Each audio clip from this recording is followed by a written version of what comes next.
Hello, everybody, and welcome to the Monday live stream.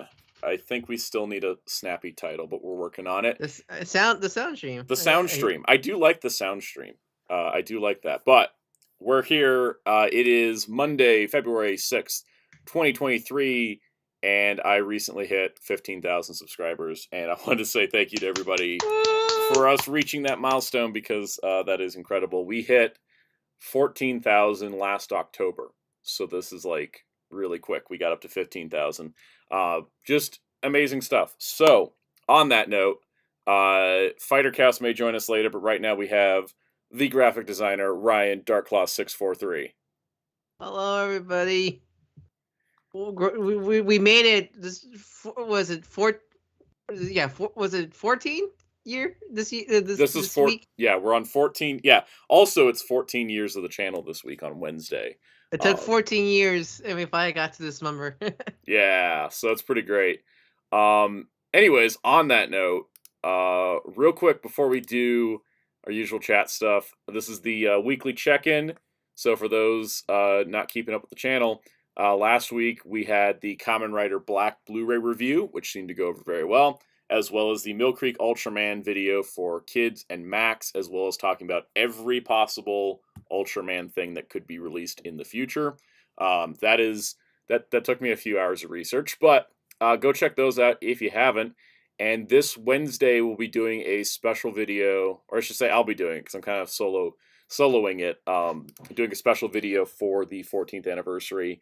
And then Friday would have been the Transformers Legacy Rundown, but we're pushing it off a week because that video is an intense workload that I don't think any of us truly predicted. So we're pushing it off a week, but instead we're going to cover a couple things that I have that showed up in the mail that's sitting right here that will open in a moment. But on that, let's shout out everybody that's in the chat because there's already a bunch of people here, and I always appreciate that. Ooh, that rhymed. All right. And we have Brian Plaga, Mateki T, Splash X54, Smith the Crow, Mateki T, Collector Kane, Common Jojo, SC4 Jason, the Russian Wanderer in the chat. All right. Yeah, welcome to the chat, everybody. There is breaking Transformers news for those wondering out of a Hasbro. What is going on? Hydro Live Q&A thing. As of right now, Velocitron Hot Rod does not have an official plan for release at this time. It isn't officially canceled, but there is no plan for release. What? Wait, what? That's what happened to it? I thought that came out. The Velocitron Hot Rod for Wave 2 Voyagers. Yeah, apparently they're saying something about Velocitron Hot Rod didn't come out. Anyone want to chat? This is your new mission. If you're a Transformers person, go find out. Go find out like what happened to Velocitron Hot Rod. I thought it came out. I ignored it the second it wasn't pink, but anyways, yeah. So maybe that's why they're delaying it. Maybe they're trying to fix the color. I don't know what's going on.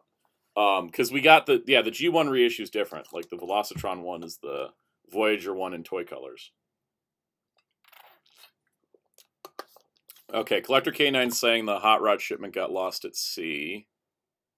Proto Man from TS Slab podcast would know. Yeah, Muteki T's right on that. Yeah, if you guys want to investigate that. We're going to go through some news topics today. We're going to have some fun. We have some fun ones. We have DC news. We'll be talking about the DC stuff for sure. But yeah, go ahead and, if we want to do some Q&A right now, I'm going to open these packages because I think those are all relevant. And that way I have insurance footage in case any of this is busted because I don't like when a package shows up in a bubble mailer. So you gotta love it, right? Yeah, so if we have any questions in the chat, that's my question.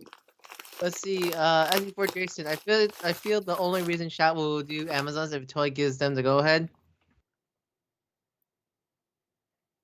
Yeah, probably. I mean, Amazon's would be tricky because of Amazon Prime, since they do distribute it worldwide. Hasbro, I love Flashback 64. Hasbro, your toys here. Photo shipping ship. Yeah. Hasbro Pulse emails are weirdly informal too. Brian, what's your worst slash most insane fast food experience? Worst slash most insane fast food experience. Oh, I know. I went to McDonald's once in, where was I? Was I in Rhode Island? I think I was in Rhode Island at the time. Went to a McDonald's and we were ordering stuff, and I was like not wanting to order anything because I don't like McDonald's food. I generally eat kind of decently healthy. Anyway, so I was just like, man, maybe I could just get like some water because it was a warm day. And the thing is, I know that McDonald's does give out like a cup of water. You can ask for that. That's like not a normal, like that's not a weird thing to do. Um, but anyways, so what happened was is that so I you know, they were like, oh, is there anything else you want? Oh, can we get like a complimentary cup of water? And the lady at the McDonald's was just like, we don't give out anything for free. How dare you? And they were like, just a cup of water from the fountain. Jeez. So anyways, that's my fast food experience. I still got the water though, because I was like, what? Are you getting so defensive over water? Let's see. Muteki T, would G.I. Joe classify do Fumble from the Robot Chicken sketch? Maybe. I'm yeah. I when he said that, I already thought of was it Mag Collector Master Universe Classic? Did they do the dentist? They did the dentist guy, yeah. That one of the sketches that Fisher Master. The G.I. Joe classified team's a little crazy, so why not? For those wondering, yeah, Decker Ranger was in the bubble mailer. I think the case isn't broken. Product code is 23356. So this is this would be new. Welcome to the chat, Blue Baron and Matthews Laura in the chat. Welcome to the chat. Let's see. They just must have had the worst reference photos for Decker Ranger at Toei. Is it all SPD? Is it all I SPD? mean, this is a horrible screenshot to be pulling from the show. We'll talk about this in a video course, but like, I'm appalled. Well, that looks. That looks pretty bad. That looks bad. This is this is that. I don't know if this is a Decker Ranger shot. It kind of looks like an SPD one. We know this is an SPD one. This is the same as Shout's SPD DVD. They did change the screenshots. The screenshots on the front and the back do look like Decker Ranger. That's SPD though. They changed the screenshots in the front. Yeah, they did change the screenshots in the front from what we first saw. Did Toei just have nothing? Was there nothing? Like, what the heck is this? Psychos is saying this is an SPD shot. That's what I thought, because it looks like a Koichi thing. The back of the box. The back of the box. That's the SPD photo, isn't it? Because I think I remember when. Because there's no holsters. You can tell because the holsters are gone. But this shot, like this being the only shot of the cast, what the hell? I'm pretty sure you can find better shots of the cast to stick inside the cover. I understood like there was a lot of team shots. They're really spread out, so there was like, okay, you didn't have one that would size well to the cover. But like that is just atrocious.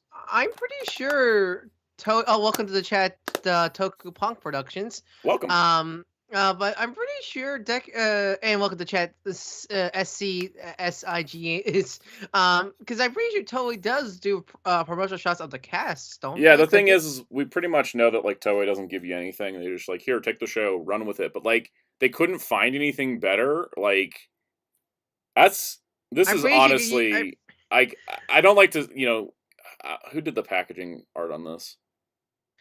Well, because I always find it interesting because Shout versus Discotek, because Discotek has the same package design as Andrew Robinson, just like all the others. I always because Discotek from the black Blu-ray, and then from what we saw the Black RX Blu-ray, their artwork are fine. They were able to get some really good artwork. Yeah. Well, they also scanned photo books for an art gallery. That takes a lot of extra money and time. Yeah, I guess that shows, you know, the dedication to Discotek. Also, this is fun. I have excess plastic on my case.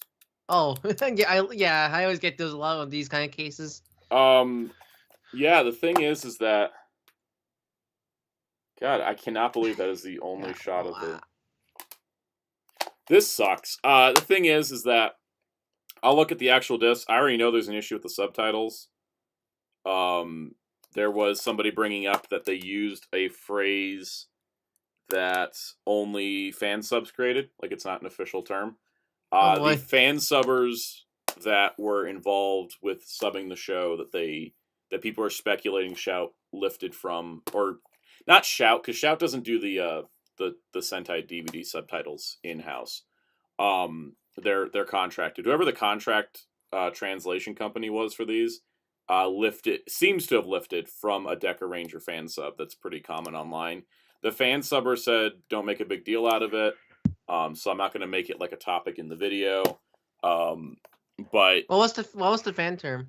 It was like it was like a name of a test, and they called it the Triple S test, which is a fan sub term. It's not the official term. So I don't know what's going on with that.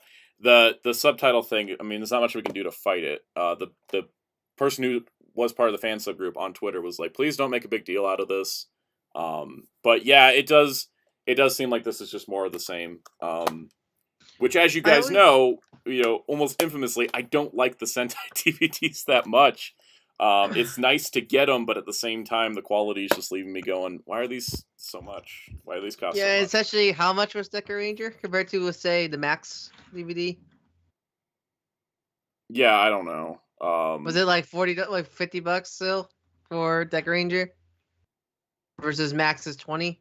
Yeah, Deca Ranger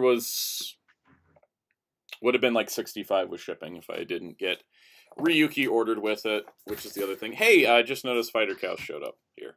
Hi, Cows. Fighter Cows, Drew. Welcome to the arena. I made it. So I sent Ryan here in front of me in case I wasn't gonna make it. But now Ryan has to go. Goodbye, everyone. No, I just what I missed so far, because I did watch the disco where I Shout Factory's bad photos on the Deca. Oh, you're not on Discotek yet? We're not there yet. Don't worry. I was gonna save Discotek till you got here. I'm gonna read some while you open the next. Yeah, I was gonna say this is probably okay. My Deca Ranger DVD just knocked over my new plush of Oswald the Lucky Rabbit, so it's on my hit list now. It's already enemy. Oh, now it knocked over Cassian Andor. This is not acceptable. This is. He already have a rival now. It almost knocked over Storm. We were about to Anyways, this is the Ryuki box. They put them in separate boxes. They ship separately. Do you guys hear this?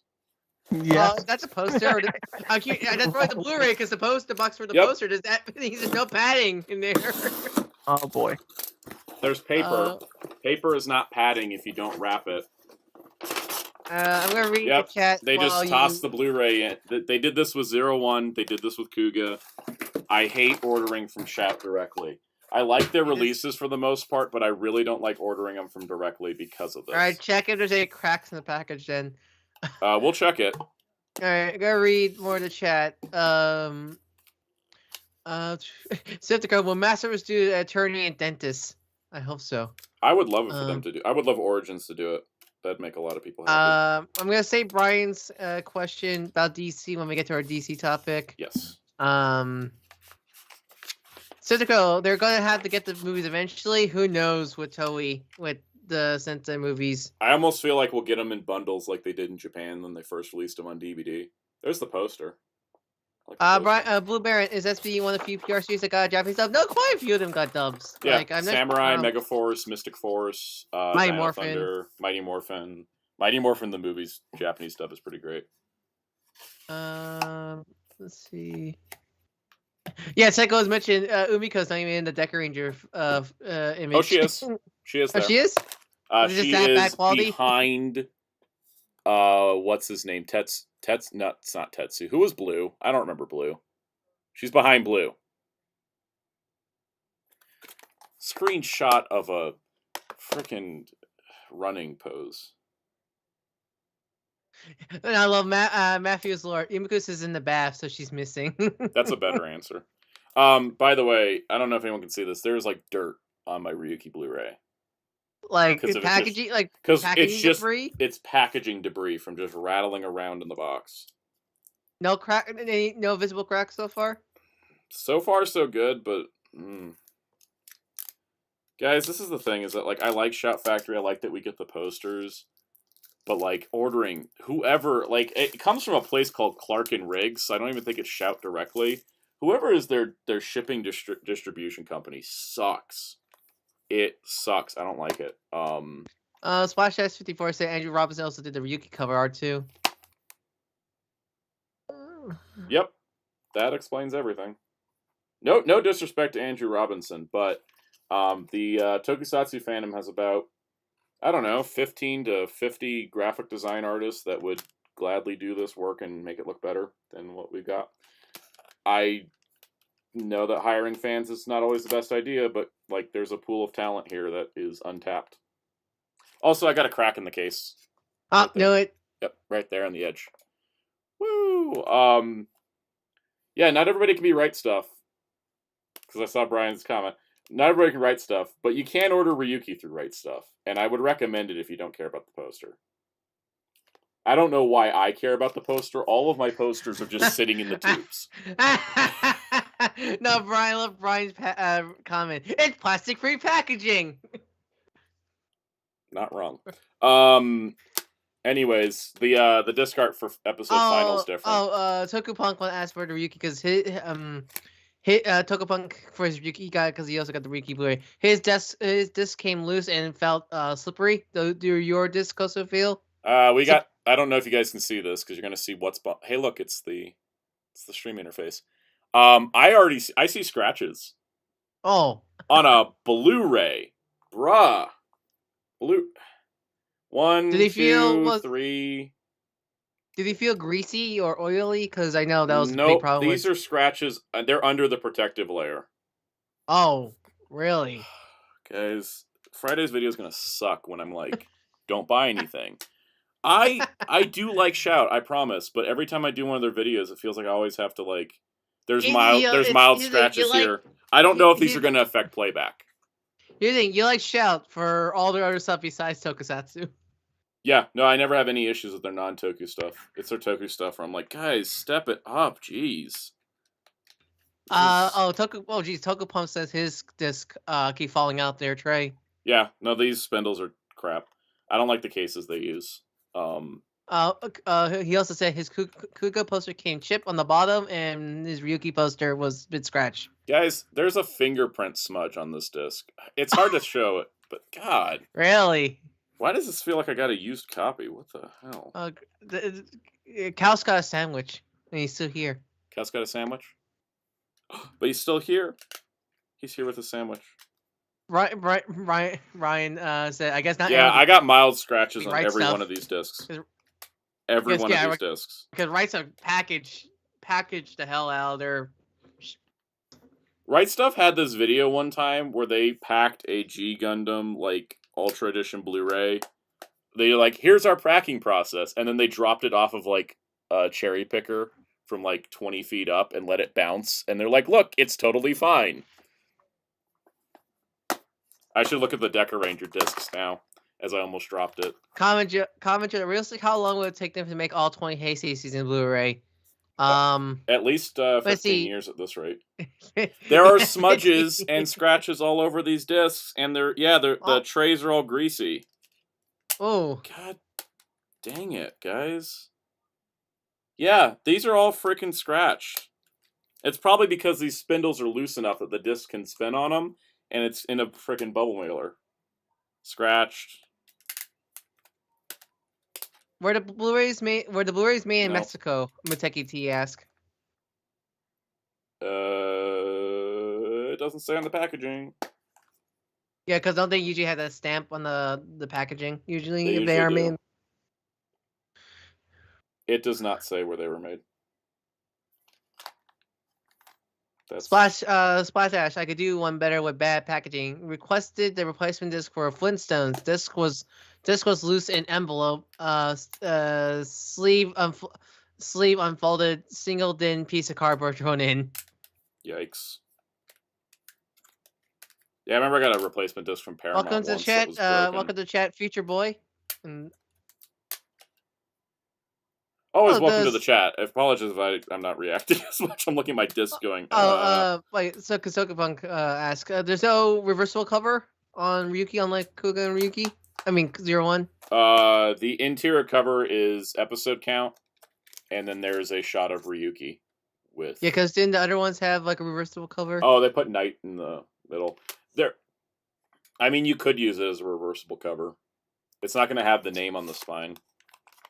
But it would look nicer than this. I don't. Block lettering, guys. Block lettering is the logos of the future. This is like $100+ of an order, and I feel I haven't even put the discs in, and I feel completely unsatisfied. This is my problem. Is Discotek? It's like, yeah, okay, black was $53, but I felt like every single cent was worth it, and because it's from Right Stuff, it showed up in a perfect like if they send one Blu-ray, it's in a box. They don't send anything in a bubble mailer. Well, they sent me a lanyard in a bubble mailer, but like that's a lanyard. Like any DVD or Blu-ray they send in the proper packaging. Smith the Crow said, speaking of shit, I ordered the Gravity Falls Blu-ray last month, and not only does season 2 have has stacked discs for the last 2 discs, but disc 1 and 3 has some smudges. Why do companies keep thinking stacked discs is okay? The biggest pet peeve I have is stacked discs. Never stack discs on top of each other. It's just a pain in the ass. If they're overlapping, like some of the Star Trek sets are, I don't mind it that much. But like when they're stacked one on top of each other, God, it's so hard to find anything. We got an Ami box. Brian see if our results here are better. Brian said, once I went to a local store, they had a bunch of bootleg Dragon Ball DVDs, and the covers looked just like Shout PR/Sentai covers. I mean, I got a lot of flack for calling the Shout DVDs like these look like officially licensed bootlegs. But am I wrong? Look up any bootleg DVD of any show, and it'll usually look like that. I remember I got a comment once that someone was like, hey, at least it's better than the old Malaysian bootlegs. And I'm like, is it? These feel about the same. Yeah. Anyways. See how much paper? You guys see how much paper was in this Ami box? Let's see. So the Crow also adds, not only the Shout set I have with the stacked disc. Last year I ordered the Street Hawk DVD set. And those had stacked discs as well. And that's worse because of their DVDs. Right. Yeah, Blu-rays I will give you a pass. But DVDs, that just it makes them easy to scratch. Adding to that, there was one-time stacked discs were fine. Which was, there was a Tron set that came in an Identity disc, and they were all Blu-rays, and they were stacked on top of each other so they could fit the Identity disc shape. I allowed that then. Muteki T, yes, it does make me feel better knowing that you're watching Gao Gaigar and City Hunter because of my recommendations. Brian Masquerade in the chat, welcome by the way. I got my replacement for Mebius today, and the DVDs were scratched more than the previous shipment. Thanks, Amazon. Mill Creek needs to get better stuff. Speaking of Ultraman... here's Sphere Geomess, the last of the normal sphere monsters. I don't have Mother Spherosaurus yet, but I like Decker a lot, guys. It was cool. Anyways, yeah. Ultra Monster Series 188, Sphere Geomess.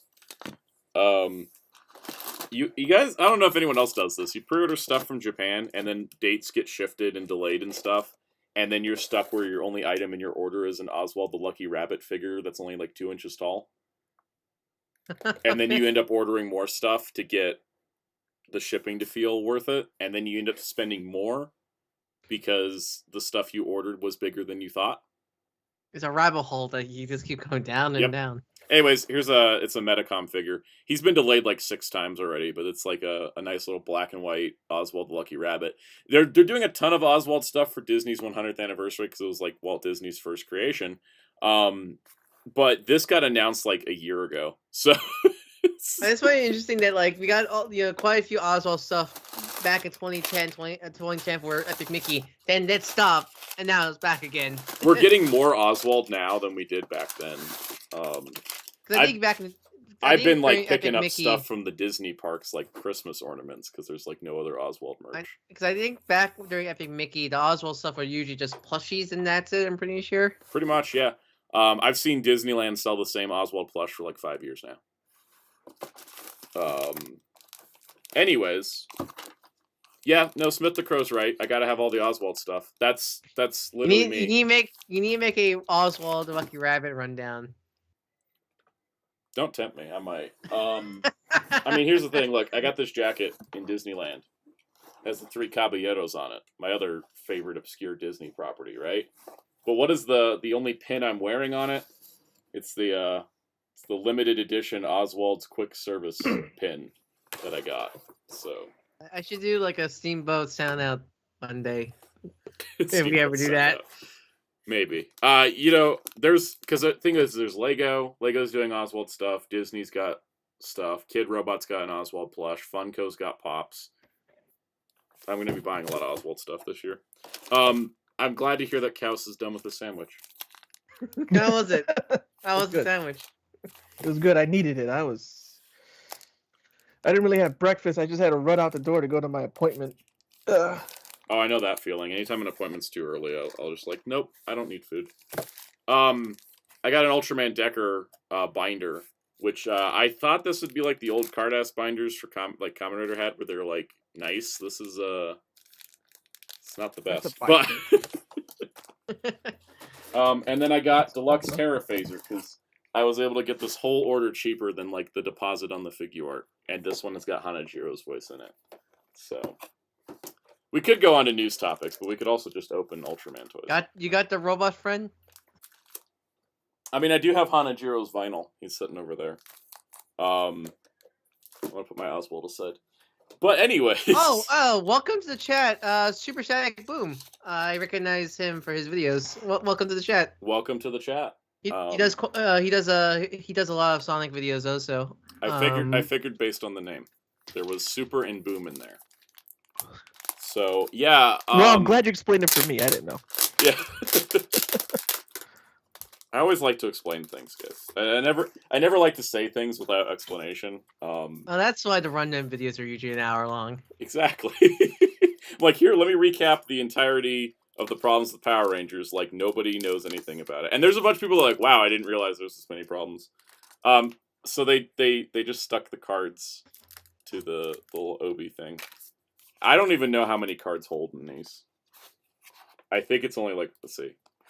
1, 2, 3, 4, 5, 6, 7, 8, 9, 10. So there's 10 pages of 4 cards each. I can double that to make it 8 cards on each page. So I can hold 80 cards in here, which between this, which is super flimsy, holy cow.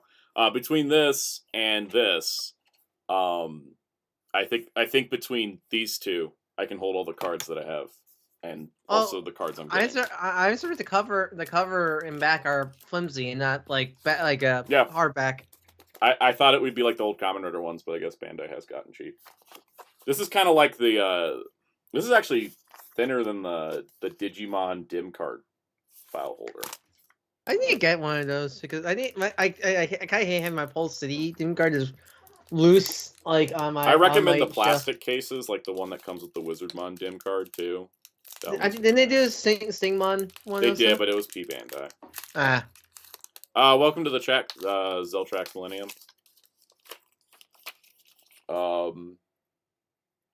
Just gonna toss that in there. So there's 3 cards. Do you guys want to hear what the cards do? Because I have no idea what they do. I'd probably just shout out like Ultra Dimension, Ultraman. Let's find out. Okay, so we got this card has all the new generation Ultramen on it, including Titus and Fuma, the ones that Bandai pretends don't get toys.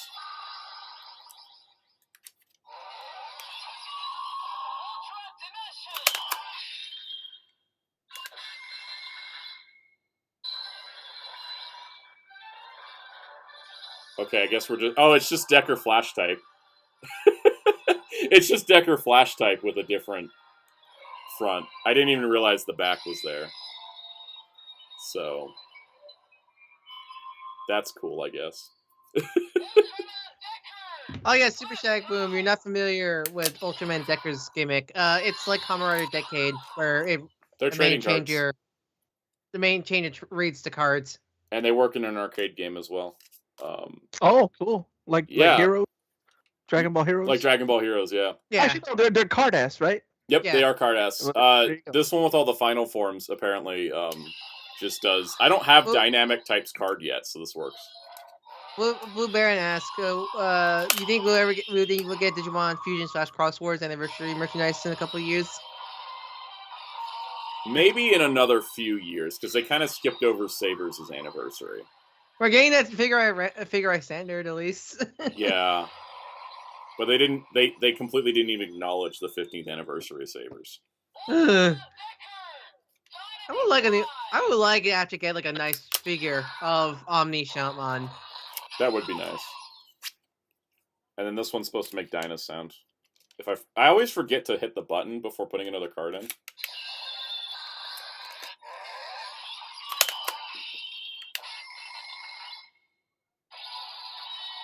Comment Jojo asks, are you guys Berserk fans?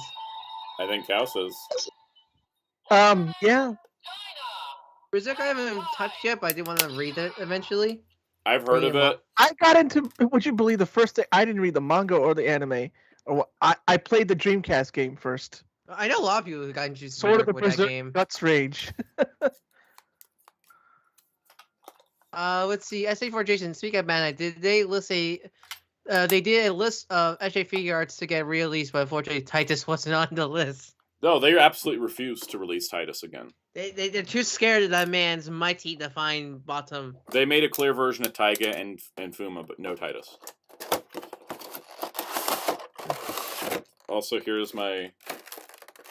I don't know why the box is this big if he's only this big. Here's my Terra Phaser toy, because I'm not buying. Is he the same size? Is he like the same size as King Joe Customers? Oh, I have no idea. Cause I never had that. Probably in the same scale, probably. Probably. I would guess that he's about. Is what's it called? The gun? What's it called again? The Phase Riser. Is that P Bandai, right? That's P Bandai. That's a fun gimmick.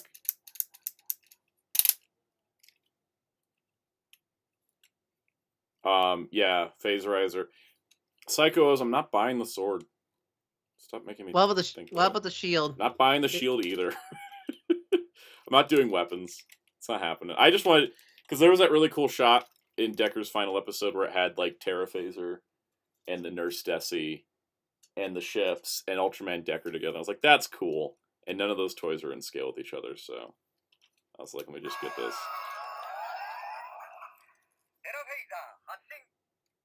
I just kind of love that all the main items in Decker are sword, shield, gun, and dagger? Question mark. Yeah. Also, Psychos, I meant the same thing for the sword too. I'm not buying the sword. That's cool. His face changes. Well, it has an evil laugh. Yeah.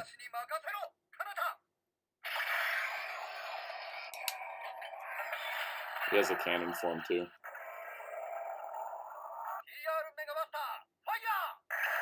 Okay, it's got Hanajiro's voice. I'm sold. This is good. This is a good toy. Probably, I think the shipping killed it a little bit in the price value range, but like I like it. He's cool. His head thing spins really easy. Anyways, he's not in scale with the vinyls either, because here's Sphere GMS. Bandai sometimes with Ultraman, they're like, what scale? We don't care. We should probably move on to news topics. I've been opening boxes. It was for Hanajiro. Not just Hanajiro, but like, yeah, sure, Hanajiro's voiced by Ninja Blue, but the answer is Hanajiro. Alright, guys. Fighter Kaus, do you know what I spent my money on recently? Recently? You told me. Oh, boy. Let's look at it together. It's the Ultra Replica Orb Caliber. It can't be Santa Web buying everything orb. You want to talk about swords I am buying? You showed me your pre-order list one time, and I was like, God. I know. I cut down like half of them. I got to a point where I was like, I cannot handle this many pre-orders, and I just like. You like living in the house. Yeah, exactly. So fun story. It's technically a weapon, right? Because it is like the orb. This is a changer. But yeah, it's a changer. That's why I was interested. Because Guy uses this on its own as the changer for Orb Origin the first, and because of course it was used as transformation. Here's the deluxe versus the Ultra Replica size comparison. Yeah, I was like, no, I do want this because, yeah, I'm like I need it. I got because I got my orb. I got my orb ring. I got my dark ring should be coming. Well, it's this month is when the dark ring comes out. I got all the card sets. I got the card holder. Why wouldn't I get the orb caliber? And you just need the hat now. I need the whole fit. I need the whole fit. But in terms of it's got a motion sensor to activate stuff, which is just amazing because I love motion sensors. And I'm excited about that. And then Swift to Crow, you want to be fair, that is prop accurate, the handle being longer than the blade. Yeah, it does. It looks weird. No, I agree. Because they made a weapon scale or caliber, it will literally be bigger than you, the person holding it. I want to say something about the Quasar Saber, but I won't. You know what my trigger words are. Quasar Saber are two of them. Anyways, it's got the final attack from the final episode of Orb in it. It's got 5 background music tracks from Orb Origin and Orb. That's cool as music, actually. Yeah, I'm excited. I checked out the tracks that it's using, and I'm like, yeah, I'm happy with this.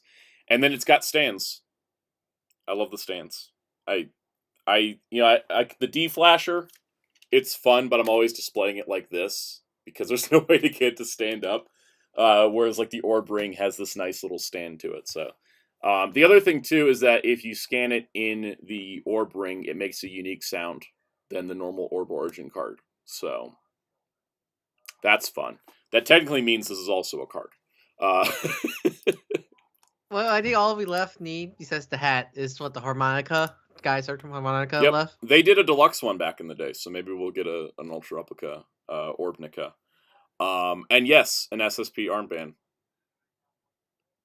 I agree with SSJ4 Jason here.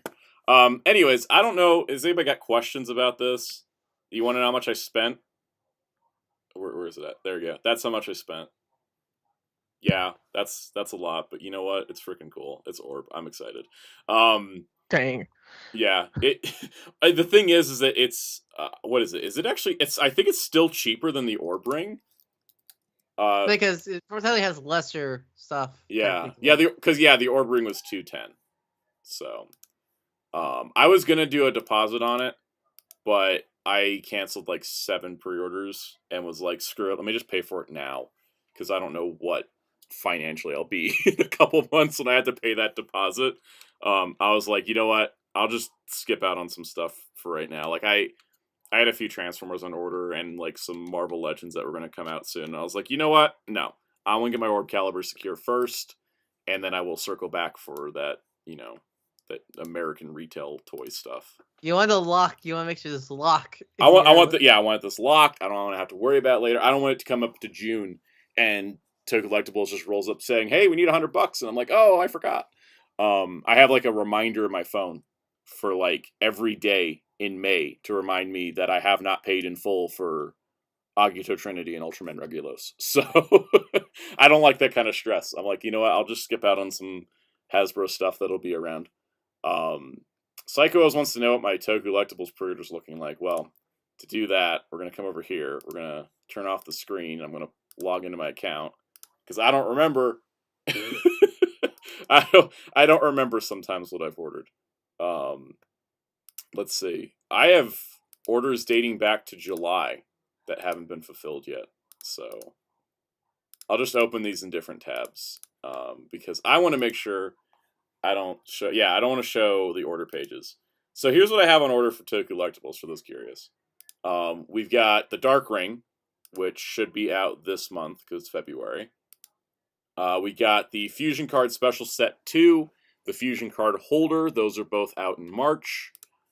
I've got the SH Figuarts Wizard Flame Dragon All Dragon, which is also scheduled for March. Then I've got Agito Trinity, Seiho, which is April.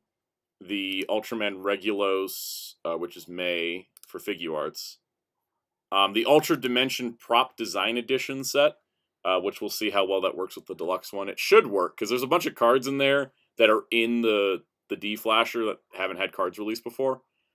That's also a March release, and then the Orb Caliber. Okay, so almost all of it is Ultraman now. Like, I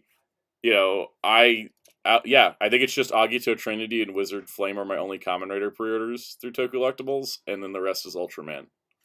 So, once you get like all this orb stuff, you need that camera meme where someone's holding all these belts and stuff on there. You need to like an image of you with every single orb item on you.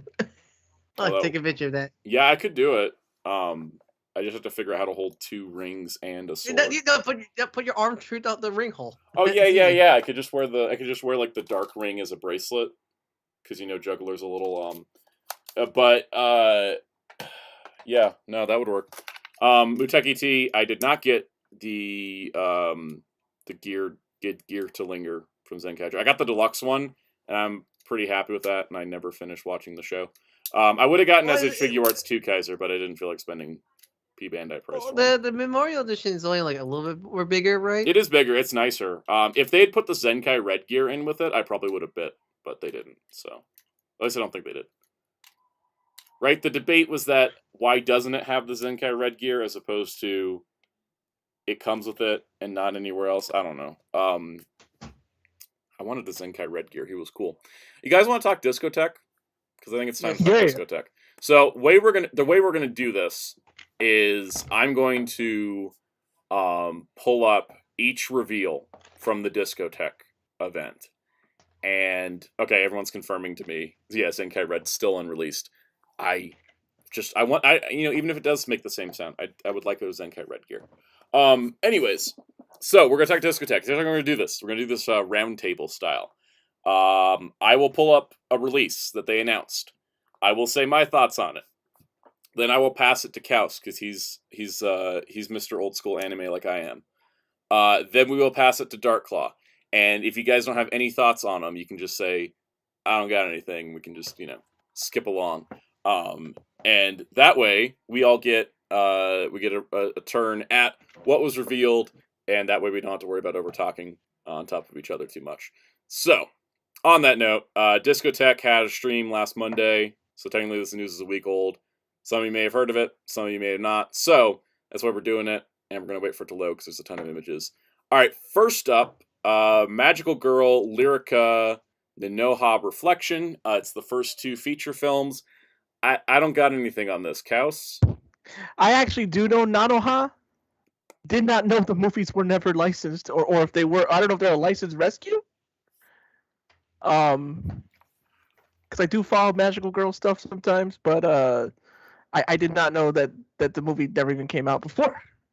Well, there we go. Same here. Glad it's coming out for the fans of the series.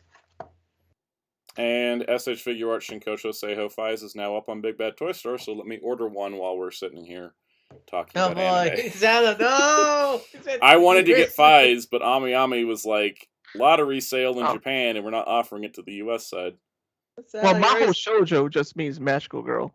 Sal, you already bought too much stuff already. Your wallet, your poor wallet. I know. It's not going to come out till like October, so that's whatever. They say September. I know Bluefin better than that. Alright, I did get Mabius ordered. I'm so miffed that all the Spy X family figures are all like weirdly separated from each other for months ahead. You know what? That's weird because it's a family, and the family should stick right? together. It's like It's not like Chainsaw Man where everybody kind of mildly hates each other. Whereas like, oh yeah, Anya's like February, Lloyd's like June, and yours August. Like, why September? Oh hell, no, Japan already. Yeah, that's how it goes. Yeah, it's the USA release of Five Spin Dash. Now I gotta tell Wheels because hold on, I gotta text people.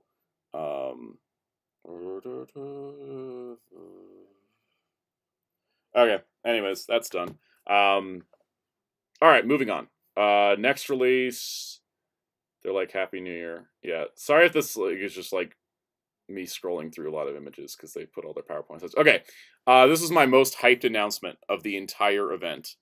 It is Iria Zayran the animation now coming to a 2K film scan with the original negative. Welcome to the chat, Jumbla 23. Sorry if I mispronounced that.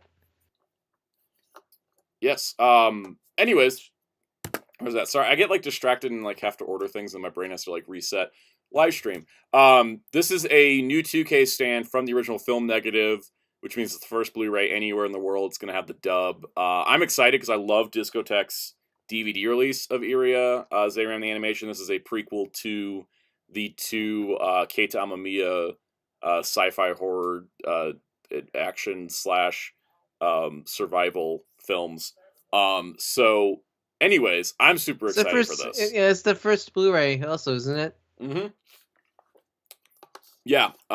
This is pretty great. Yeah, they Smith the Crow mentioned that they didn't actually mention that it's a spinoff of the I don't know if they couldn't because like Media Blasters licensed the movies. But this does mean that all of the Zayram media has got Blu-ray releases. Kaus, what do you think? Are you excited? I am. I'm super excited. It's kind of weird, like you just mentioned, Media Blasters having the live action movies though, because when you get licenses like this and are split up, you talked about the spine thing. I'm kind of a stickler for that too. On Blu-rays, it's like these don't match. But no, I'm really glad they're out because I actually remember the Manga Core way back in the day because I used to have I have a lot of tapes still of Manga Core Central Park Media releases of old anime, back when they were new and at Suncoast for like $60 or more for like 2 episodes. Nobody complained about anime prices if you live through the old days, right? Or you only get like $50 for like 4 episodes. Yeah. Mm-hmm. That's why you guys don't see me complain about anime prices as much as I do like Tokyo prices. It's nice to see it on 2K though. I mean, wow! So it's gonna look really good. The sizzle trailer they showed looked. You can already tell. What about 8K? Wonder what that will look like. I'm so stoked for this. Ryan, do you have any additional thoughts on? I sadly can't because I have not seen anything from Zayram. Actually, I guess to add this conversation, what's the recommended like entry point for Zayram? The first movie. I think the way to watch Zayram is to watch both movies, then watch the anime. Because even though it's before retcon stuff, doesn't it? It does, yeah. There's like a thing like in the first movie where it's like Iria's never met Zayram before, and then the anime is all about the first time she met Zayram. Like when she was first starting out as a bounty hunter. So I recommend watching the movies first, then the anime. Are they available anywhere? Streaming wise? Retro Crush have something or Tubi. I think it's Tubi. Let's say I feel like your Tubi or Retro Crush would have. Because I know Hokkaido was on Tubi. I'm double checking Tubi now, actually. It's funny. Tubi does not have the Zayram movies, but they have Iria. Yeah, they have, Tubi has the anime. Yeah. Tubi has the anime. They also have Zebraman. Zebraman's also great. Y'all go watch Zebraman. Zayram. Good. I gotta feel like the Zayram movies are streaming somewhere. Oh no, they added Sonic Colors Ultimate on Steam. I'm tempted to buy that game again. No. Ryan, don't. Just buy the Zayram Blu-ray. I don't actually think Zayram is streaming. Zayram 2 is on Retro Crush, but not the first live action. Not the first. Yeah. Crush anime and Zayram 2. Let's see.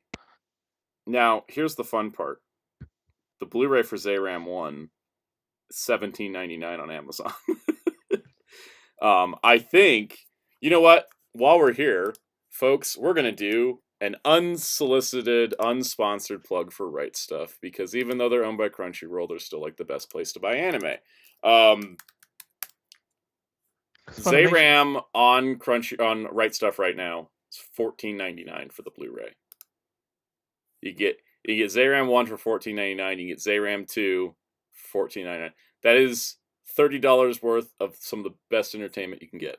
So, you know what? That's an option. I'm surprised Zayram's not streaming anywhere, but I do know that Media Blasters, when they went to do the Blu-rays, did Zayram 2 first because it was easier to get, and Zayram was a harder get because the company didn't want to play ball, and they finally pushed through it. So, maybe that's why it's not streaming. So, and then, Media Blasters has a store too. I keep forgetting what the website is on that, and you can get them there too as well. Well, you probably can see all their 18 plus stuff. Right. That's why Media Blasters had to open their own shop. So, SJ4 Jason mentioned still waiting on Zeroth, Cosmos, Nexus, Max, and Mabius. Yeah, I don't know when those are going to get added to Tokusatsu/Tubi. Because probably since they're done releasing, because I remember right, the other stuff on other Ultraman stuff came after their sets, right? Yeah, after the DVDs they get added because they're not promoting the sets with the streaming. The streaming is an additional revenue source. I imagine they'll come eventually now that Max is now out. Yeah, I think they'll probably do some kind of tie-in event to something because I remember last year another Ultraman Day or something like that. Yeah, Ultraman Day last year they're like, here's the TDG trilogy, I think, something like that. Mm-hmm. So hopefully they add them, but yeah. All right, cool. Moving on now. From that same vault that they keep finding film masters from. A Wind Named Amnesia, which I've only heard of in passing, so I'll pass this to Kaus. What was it? A Wind Named Amnesia. Oh, I've always wanted to watch that. It's on Tubi, funny enough. And I when they showed that trailer, I was like, well, finally, all right, HD, up-res, nice. Always wanted to watch it as a kid. I forget who had it. And now we're getting like a whole Blu-ray scan of it. And it's another one that I believe has got 2K scan. Mm-hmm. Yep. The other thing that's interesting is that the trailer for this, but it's not going to look as good. The trailer for this was unfinished. When they got it, it wasn't finished. They had to add their own sound effects, right? Yeah, because apparently this was supposed to be a theatrical release, and then it was canceled, and then just sent straight to video, so they stopped working on the trailer. So the trailer they had didn't actually have any sound effects, so they had to approximate it from what they were watching in the actual film. It's just amazing. What? You know what that reminded me of? Remember when the Tom Cruise Mummy trailer got released with no sound effects? Yes. That's probably what they got it here. I think they just got the visuals, and so then they just tried to they pieced it back together with what they had. Also, welcome to the chat, Woken Matt Hardy. I always I love everybody's usernames, honestly. If you're a wrestling fan, you get it. Yep. Ryan, do you have any thoughts on when named Amnesia? I'm just glad we're so I haven't seen it. I never heard or seen it myself. I'm just happy that Discotek is able to get a lot a lot of these films recovered and made and to high def. It's always shows the dedication the company has. And the Tokyo Laboratory people that have been scanning the stuff out of the vault as well. Welcome, Matt Hardy. I said I've been watching your videos since 2015. Childhood memories. 2015. Welcome. I always love it when every time I get comments where someone's like, "I've been watching you since this year or this video," it makes me happy because that means you stuck around for a long time. Before being Sal became friends, I was watching his videos since 2009. So when he started, pretty much. Yep. 8 years since 2015. So thank you for watching for all that time. Brian asked, "Did you get the Yu Hakusho box set?" I did. It showed up 3 weeks before its release date. Pretty much everything. It's pretty. I'll cover it in a Blu-ray haul because I don't think I really need to do a separate video on it. We'll release what then near the end of this month, probably, right? I usually do them quarterly, but January had a lot.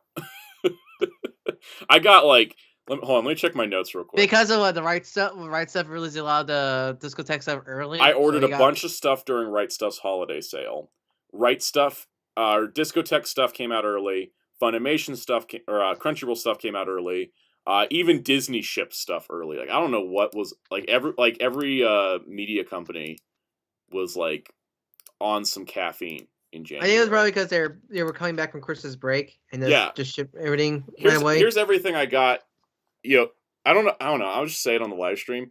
For context, here's everything that arrived in January for Blu-rays. We had Black Adam, Gal Gaigar, Star Trek Prodigy Volume 1, Everything Everywhere All at Once, Loop on the Third Part 6, City Hunter 3, City Hunter 91, City Hunter Specials, City Hunter Shinjuku Private Eyes, Cat's Eye Season 1, Cat's Eye Season 2, Shaman King Japanese version, Kakaishi, Nutcracker Fantasy, Street Fighter 2 the animated movie, Yu Yu Hakusho, Mickey and Minnie's 100th Anniversary Volume 1 Shorts Collection, Kamen Rider Black, and Ultraman Max. And that's it for January. That's just January. And then obviously for February we have Ryuki and Deca Ranger, which are getting their own video. And then like tomorrow, what comes out tomorrow? Black Panther Wakanda Forever comes out tomorrow, and the Legion of Superheroes movie. So it's like it's all starting all over again. I currently don't have any Right Stuff pre-orders though, because they shipped everything. All right, moving on, because we still have some more Discotek to go through here. Lupin the Third Swallowtail Tattoo was like a surprise March release. Muteki T, yes, it was a lot of money in January. That's why I'm currently broke. And then they also announced Lupin the Third, Angel Tactics. So I'm gonna get both of these, even though I've never seen both of these. So yeah, you guys got any thoughts on the Lupin specials? I've never seen this, but Angel Tactics is the one where there's like they meet counterparts to themselves, like kind of like not literally them, but like what they're like inverse for. I forget. Yeah, it's something like that because there's also like UFOs and aliens. The clone counterparts. Yeah. Sounds fun just because of that, though. I haven't seen that much Lupin. I'm a Lupin pleb, so I haven't seen that much of it. I've not seen as much as I should for the fact that I own all of Discotek Blu-rays. Let's just put it that way. I have watched like a good 20% of what I own. I've been like, stockpiling at this point. Then they talked about some of their live action films, like Bohachi Bushido the Villain samurai movie. Oh, Lamateki, go collect them, but don't know when to watch. That's the thing is I have several Sentai DVDs I haven't watched. Like I haven't watched Time Ranger. I haven't watched Hurricane. At this point, I don't even like watch. Like I'm watching Mask Man on the side, but like I don't really like even. Like at this point, I'm like I don't even want to watch Sentai because I'm like eventually I'm gonna have to buy the DVD and then it'll make my DVD purchase feel worth it. Because like I watched a couple episodes of 5-Man. I watched a couple episodes of Deca Ranger, or I will watch a couple episodes of Deca Ranger just to like check the video quality, and then it's just gonna go on the shelf. Back to Purgatory. Anyways, back to Bohachi Bushido the Villain, Goro Ibuki film. It's cool. I wish I heard of that one. The other one I have when you get to that one. Yeah. But wait, there's more. It's the coolest movie that I've ever heard of, The Bullet Train. The trailer they showed was amazing. And I love that they go. I love that they say like there's no Brad Pitt. Brad Pitt. I love how they on the stream they even made the Simpsons joke I would have made. The train that couldn't slow down. Yeah. Yeah, then they had to call it legal reasons because of the Brad Pitt movie. It has to be The Bullet Train, yeah. I'm excited for this. I don't even have ever seen it before, and I'm just gonna get it and watch it and enjoy it. For a second, I thought it was like another made for Train to Busan, but no, it's a separate movie. Yeah. Woken Matt Hardy says that you guys kept up with Power Rangers. I left after Ninja Steel. You're not missing anything. Yes. Yes. I'm caught up, but you're not missing anything.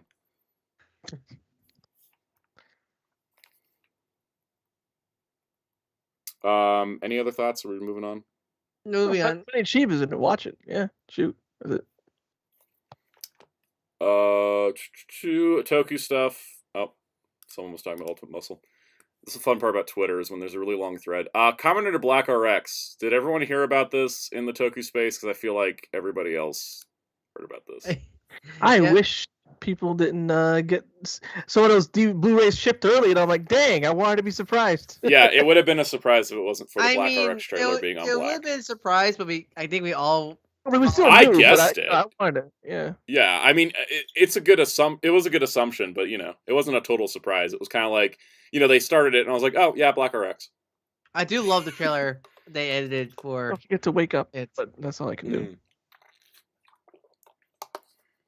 Maybe that person's a hero. Yeah. Techie TC finally says what RX means in the writer name, and I'm like, well, my headcanon is always prescription, so. Which is what they went with too. Soundchecks. Have you not seen? Did you not heard Black RX got announced by Discotek? It was like days ago. I thought he had. Maybe he's just excited. Anyways, The Legend of Calamity Jane, some weird French show that aired on Fox Kids for 2 episodes and then got dropped because it was too dark. This was like a surprise for me because I heard about the show and I knew, but the thing is I knew it was like kind of not fully lost media, but that's right, Kids WB, not Fox Kids. Yeah, but like I knew like a lot of the English episodes were not aired, so like I was semi-lost. So it was great to see and also the quality wasn't good at all. So it's good to see them to find like the masters probably and remaster in blue, like specifically. Oh yes, interesting. They said 13 episodes on SD Blu-ray, but the cover is Blu-ray. Interesting. But so it's great to. Well, it's still a Blu-ray. Yeah. So it's great to see them release this in full. Yeah, I'm gonna buy it because it looks rad. I heard it's really good. Actually, speaking of similar, has anyone ever released Cyber 6 on Blu-ray before? Not on Blu-ray. Discotek did Cyber 6 on DVD way back. I won't be surprised they do a Blu-ray then. I feel like they will at this point. Because I might surprise. Because I feel like Cyber 6 would be a show they would release. So yeah, maybe they're doing an upscale on Cyber 6, and that's why they won't say anything. Probably. Anyways, Cass, you got any thoughts on this one? I vaguely knew of this show as a kid, but I'm glad it's coming out because it looks super cool. Mm-hmm. It reminds me of SWAT Cats, except SWAT Cats actually got like a season where it's too violent. And that's why they canned it. I'm like, come on, that looked too stylish to just go away. So I'm glad they were able to get this. Yeah, I'm glad they were able to save it. Muteki T asked how much will it cost for 13 episodes. I don't know exactly, but their SD Blu-rays are usually pretty cheap. So I would guess maybe it's like $30 tops. Very most, yeah, very most. Because I mean, what was it? How much Street Sharks was only like 35. They're awesome. They are. Awesome. Let's go to Right Stuff right now and find out how much Street Sharks was and use that as a barometer for Street Sharks for what Calamity Jane could cost. Street. Let's see, because I thought Ryan was going to go into Gridman's theme from Street Sharks, so I was like, Street Sharks, baby, done. Yeah, exactly. Street Sharks was $38 for 40 episodes. Yeah, it's a lot. Yeah, it's a lot longer of a series. How much is their Double Dragon set? Their Double Dragon cartoon set? Let's find out. Because when they're these single disc, I was talking about Double Dragon last night. Funny enough, Double Dragon was 26 episodes for $30. So that's probably almost 20 episodes of, I guess, for Calamity Jane. Calamity Jane's 13. I don't know. It's probably like $20 maybe. Oh. Yeah, that's what I'm guessing. Okay, let me see if I wait. There's a page. And of course, this is USD. Consult your local currency for. Yes, consult your local currency for importing. By the power of the Double Dragon. This just shows stupid. I kind of love how stupid. All right, let me click the Discotek tab. We're going to sort by price, low to high, just in the Blu-ray category. Let's see if we can find something that's SD Blu-ray that's a short amount of episodes. I'm sure there's something. Also, my goodness, their releases are so affordable. I love Brian in the chat. Nothing matters to me until Los Luchadores is on Blu-ray. Don't rule anything out. But don't count on anything either. Like any home media. I used to watch the crap out of that show. Was that done in Flash too? That was pretty good. It was like one of the early Flash cartoons. Jenna Cyber was 5 OVAs on SD Blu-ray for $23. So yeah, I'm assuming Calamity Jane's probably gonna be 20. 2025 is my guess. That's the range. Yep. Yeah.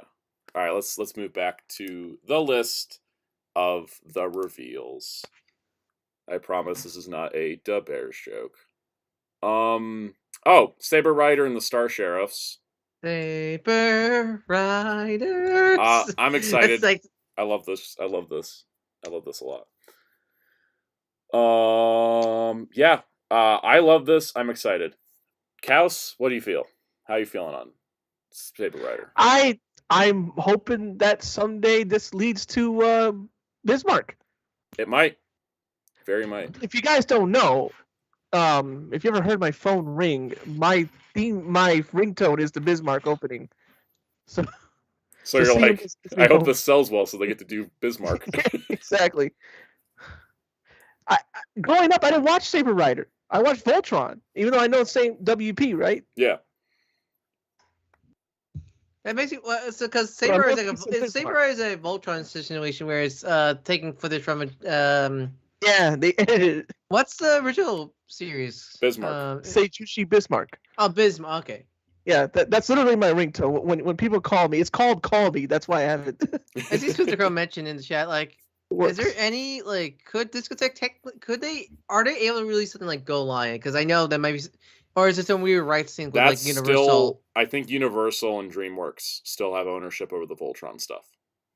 Because technically Go Lion's a separate thing, but it is connected to Voltron, so like makes you kind of wonder if are they allowed to touch it or not. Welcome to the chat, LPH. Mucha Lucha is not on Blu-ray as far as I know, and I think Mucha Lucha is Warner Brothers owned. Yes, it was on WB Kids. Yeah, that was a Warner Brothers series. Same with like Challenge Showdown, and was Jackie Chan Adventures WB also? Yes. There's a but that's still, on Amazon Prime at least. Yeah, I know that. But so it makes me really wonder what Go Lion, Die Ruger is like. Can Discotek or any other company touch those shows? Because I know there's the Volta connection. There's a higher chance of us getting Albagos than Go Lion and Die Rugger. Yeah. That's right. Smith the Crow's right. Sony owns Jackie Chan Adventures. I remember that now. Yeah. Because Sony was like snapping up all of Jackie Chan's movies. Yeah, I don't know about Go Lion and Die Rugger. I would say, Albagos is more likely than the two shows they actually used. But where was I going with that? Oh yeah, because Discotek already did Daltanius, which was one of the other potential Voltrons. So the one with the lion. The one with the lion. It's funny because they wanted Daltanius because like this is a nice wholesome show we can make into an 80s cartoon, and they're like, hey Toei, we want that one with the lion, and they're like, okay, and then they sent him Go Lion. It was like, what? You want to ask kids who grew up with Daltanius as a dub? Go to Italy. Yep. They had it. That's the fan subs for Daltanius that were floating around were Italian fan subs translated to English. So yeah, I would love Albagos to get released. Albagos is like my number one. Please release this Discotek show. At this Might point. as well, right? Shoot. Yeah, I want Albagos. Something related to Voltron that you can do. Yeah, number 2 is SPT Lasner. Yeah, Lasner. When I was streaming our reactions to this, I had a Lasner picture like as one of our hopefuls. Oh yeah. I hope that happens because I got a connection to Sunrise because Gal Gagar. All right, Kodocha Season 2, not my thing. I love Kodocha so much, and I didn't know that it was in licensing hell. And I'm so thankful for Discotek for releasing this. I love Kodocha. It's amazing. It's cute. It's funny. I watched it back in the day. I recognize the characters. I recognize the kid, but never seen this series. I always want to check it out. Kaus, what's the show about? Tell us. It's about this girl right there. She's like this child star, and she's in this antics, and it's funny. That kid right there with the blonde hair is like a jerk to her at first, and they're all like, she has like drama in her class, and then drama with her acting and all that, and it's all like with hilarious results. I got also Johnny's and Associates had the music, and because the guy that led Johnny's and Associates died, the music rights cleared up for Kodocha. So there is hope, Ultraman Tiga fans. There is hope. In the dub, I don't know what they're gonna do here if this is whatever this is, but in the dub of what I watched, Because I think they did the dub of season 1. Laura Bailey was the main girl. Yeah, Laura. It doesn't say they include the dub for because this is season 2. Because I think in season 1 they included the dub. Yeah. Yeah. And then this one that's Japanese only, and they had to sub it from scratch. I'm glad Kaus is excited about Kodocha because I have no idea. It's great. Yeah, there was no dub for 2. Yeah, just first. All right, moving along here. It's time to rot battle because we got the Meta Rot. This is the Japanese version of Metabots, which they'd announced way back, and it's been taking them a while because they had to sub this from scratch because there was nothing. There was only fan subs for. That's it. Yep. I'll be picking this up because I picked up their SD Blu-rays of the dubs. They did say if you guys want them to do more Japanese versions, with your wallet. Yeah, open the wallet. Because I'm pretty sure like you people buying any of the sub versions of a lot of the famous dub kids animes of the 2000s, it kind of shows more interest because Yep. Because I'm pretty sure like because Sonic X, Shaman King, now Metabots. Like, if you want to see the Japanese versions of these shows get made, they were in no uncertain terms saying, please buy them because there is, they don't sell as well. The thing is that like it costs more for them to put out the Japanese versions because they need to officially like because at least they have to sub them, and then they don't sell as well because they're not in English. Because most people remember the English versions from watching on 4Kids or WB and such. Because at least with Sonic X that was already had official subtitles because of the Hulu release. Yep, it was just clearing the rights that was tricky. You got a question? Yeah, I was gonna get to it in a moment. But with Meta-Rot and Shaman King, I'm pretty sure was brand new subs, right? Shaman King was brand new subs outside of the 6 episodes that were dubbed. Yeah. So these had to be scratched. I'm pretty sure, for example, like when they do Kinnikuman Next Day, the Japanese version of Ultimate Muscle, that had to be all scratched because that was never official subs for that one. Also, so like you buy your Meta-Rot, there's a good chance we might get Kinnikuman Next Day also in the future. Yep. For example. To answer a couple questions at once, Metabots is fun. It is not the world's most intense, life-changing anime, but I enjoy it. It's a fun series. I used Metabots in English class without the teacher knowing as a thing for one of my writing assignments. That's amazing. And I got an A. So it's even better. Metabots gave us Metabe, and I love that dude so much. In terms of Japanese versus English, the English dub was aired out of order. So it's out of order. If you watch it, go check the Wikipedia article. You can put the episodes in order. In terms of change, I think it's a pretty faithful dub. It's one of the rare faithful. Yeah. Yeah, I think all it did is just add more jokes, and that's it, really. They add more jokes. The show is beautifully animated for some reason. Like everybody put in like 110% effort. Animators started in Metabots or something like that. What was it? A lot of the director did Wolf's Rain, Darker Than Black, and the Memories segment Stink Bomb. I know a lot of trigger animators apparently came from Meta-Rots. Yep. So, yeah, I mean, if you guys, I think it comes down to, do you like early 2000s dubs, or do you like the Japanese version, and then you go watch that version? I'll pick this up and probably watch it, because I've never seen the Japanese version, even though I've seen the dub, like, twice, all the way through. I've seen a little bit of the Japanese version because of the fan subs, but I think they're now stopping them because of the release. And it's great, and I think it's going to be awesome. I answered Jubla23's question about when is Discotek getting Kirby right back at you. Hoshino Kirby at the Stars, the Japanese version, is getting a Blu-ray. Yep. This year, I think. Yeah, I think it just came out actually. There's now a Blu-ray in Japan, so I think the chances are higher now. The chances are higher. Just they need to talk to Nintendo about it, and also because I know. Because I think all the dub episodes are Kirby right back has been found now. Because I know some were lost, but I think now they found them. Just now, just trying to get the masters for them. It's gonna be the thing. But I have a good chance that now with Hoshino Kirby getting the Blu-ray release, there's a more higher chance getting it. Did F-Zero Falcon Legend ever get Blu-ray in Japan? No, it never even hardly got. I think it Welcome got it. Wheels. Welcome Wheels. Chad. The F-Zero Legend of Falcon, I think, got a DVD. There is a version out there, fan sub. It's on YouTube. It looks good.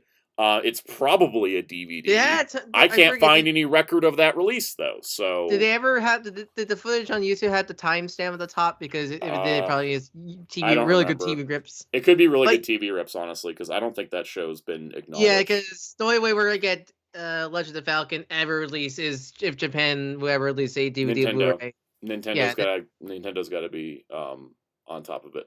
Jambalaya23 said may have been a rental only DVD release. That would make sense because I can't find any product listings anywhere for it. That would explain it. Oh, that's a fact. That's a fact. Rental DVDs for some reason exist more than physical releases in media in Japan. Because DVDs are so expensive, so it was mostly for stores to buy, less so. Yeah, you would just have have like your Blockbuster kind of rentals over there. That's the only way you could get it because Die Gunder, from what I know, hasn't been reissued in Japan since like its early VHS release or DVD release in Japan, and most of the fan subs were all off of the VHSs.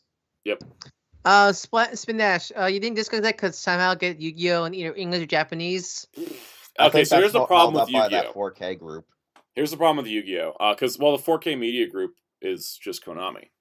Yeah. Now, they fully bought 4K. Now it's fully part of Konami. They're part of Konami now. The previous DVDs were released by a group called New Video Group, who I don't think is doing anything anymore. They did Digimon as well, so I don't think their licenses are currently active. The thing is that the tricky part with Yu-Gi-Oh compared to some of these other shows, Metabots here is 52 episodes. There's a sequel season that's like 26. Yu-Gi-Oh, every single one of those shows is super long. 100 plus episodes. You've got, the first series is 224, GX is 150. Like, it would be nice for them to do it, but unlike this or Digimon, that's a ton of work for a small company. And I know they're doing Sergeant Frog, and that's their crazy... but Sergeant Frog is like 11-minute episodes, remember? Yeah, they're shorter episodes. And there is official subs for a lot of the Yu-Gi-Oh stuff on Crunchyroll. But it'll be up to Konami and it'll be up to Discotek if they want to take on that big of a project. Because just licensing one of those is going to be a huge undertaking. Yeah, because I mean, if they do release Yu-Gi-Oh, the subtitle work is done since it's on Crunchyroll. They just need to get those subs. But I don't know how good the masters are, and Discotek may want to go back and rework them, especially the 4Kids. The 4Kids side of the licensing. In terms of other stuff, this Splash Ass Discotek game, Mega Man Battle Network should be great. Capcom is putting all the episodes on streaming, both US and Japanese. I can definitely see that. I can see that happening. Yeah, since Capcom's now been uploading the Battle Network anime on their YouTube channel in high def, there's definitely a more good chance that there could be a deal with Discotek getting the both Japanese and US. Because I hope in the US side they release the Battle Network anime second season, because that was never released on DVD. Yep. So they do release those on YouTube. That'll be the first time that season gets high def release, because before all the SC Niggs mentioned that Yugi's Japanese voice actors represented by Johnny's and Associates. Yeah, that could be another problem. That could be a wrinkle. Just to catch wheels up with the format, we're going through the Discotek announcements, and I'll start. Like, what I'm doing is I'm roundtabling it, so it's like everybody gets like their little thoughts on each of them. We just stopped and got a huge discussion about Japanese releases of 2000s anime. Oh, speaking of, welcome to chat, Jesse Made. That's why I brought up that Gundam, because it's a 2000s anime. Yep.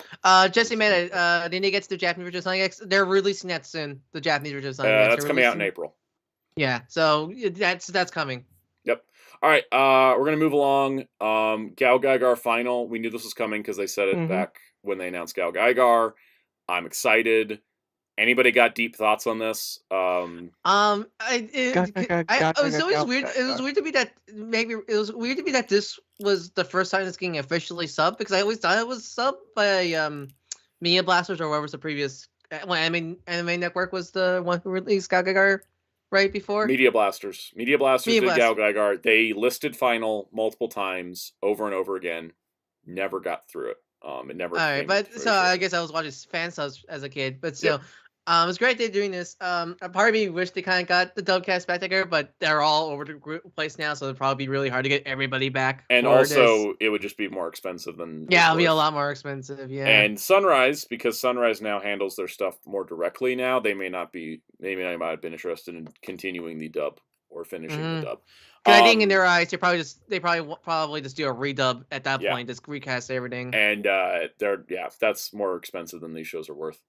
Gal Gaigar sells merch, but it's not super duper popular. It's just Gal Gaigar is a really weird thing because Gal Gaigar is the most popular Brave, but then they did a whole bunch of that in the 2010s and oversaturated Gal Gaigar, and now people are like, whatever, it's a thing. People want the other Braves, right? Yeah, thankfully they're getting better now. Thankfully now, like I think ever since they added Mike Guy into one of the Super Robot games, it's getting a lot better now to representing. Since they did release the Brave X Kaiser. Plus, Dagwon got a Blu-ray in Japan. Yeah, they released. So yeah, we'll see. Kaus, do you have any Gal Gaigar thoughts? I just want to see it come out already. Cool. All right. Cyclos, Gal Gaigar just 2 shows. Yes, technically is 2 though. It's 1 show and an OVA. Yeah. Technically, final OVA. Technically, 3.5 if you count Better Man. Better Man. We only count Better Man if you count the TV version of Gal Gaigar Final, which we don't count because it's never going to get licensed. I keep forgetting that's a separate thing. But still, like, since there's the whole Gal Gaigar versus Better Man, but it's really, you don't really need to watch Better Man for the best thing you could do for Gal Gaigar is watch the 52 episodes of the original series and the 7 episodes of Final. That's pretty much it. Aim for the Ace, the movie. Kaus, old school anime. Do you know? You already know. Yes, I am. Okay, I wasn't expecting to release a series, let alone, and I was thinking, that's it. They're not going to do the movie. And then boom, they do the movie. I'm like, yes. If you guys don't know, Aim for the Ace was super influential. Super influential. Somehow, tennis is super influential in Japan, where it just keeps making stuff go on. This anime, if you guys don't know, a lot of tropes come from this anime. A lot of other animators. Hideaki Anno did Aim for the Top Gunbuster as basically an homage / parody of this series. It's so funny because it's either tennis or soccer that Japan's big 2 sports. And then on top of that, the character arcs, the main girl there you see in the white, the other girl with the blonde curls, like they took those character types and they're everywhere in fighting games. Karin and Sakura, Lily and Asuka. So even if you don't like tennis, it's, you want to watch it. You're gonna hate this too. That's how I lead into it. If you hated Prince of Tennis, you're probably gonna. No, this. Well, yeah. Well, no. I mean, tennis is tennis. This is shoujo. Prince of Tennis shonen. That's 2 sides of the same coin. I always like that Kaus is our old anime guy. Yeah. It's like, hey, Kaus, do you know this? Yeah, I do. It's funny because the old anime guy, it's either if it's Kaus, and then Kaus will be like, hey, what's this? And I'm like, oh, I know that one. And then Kaus will just like, get out. Just go.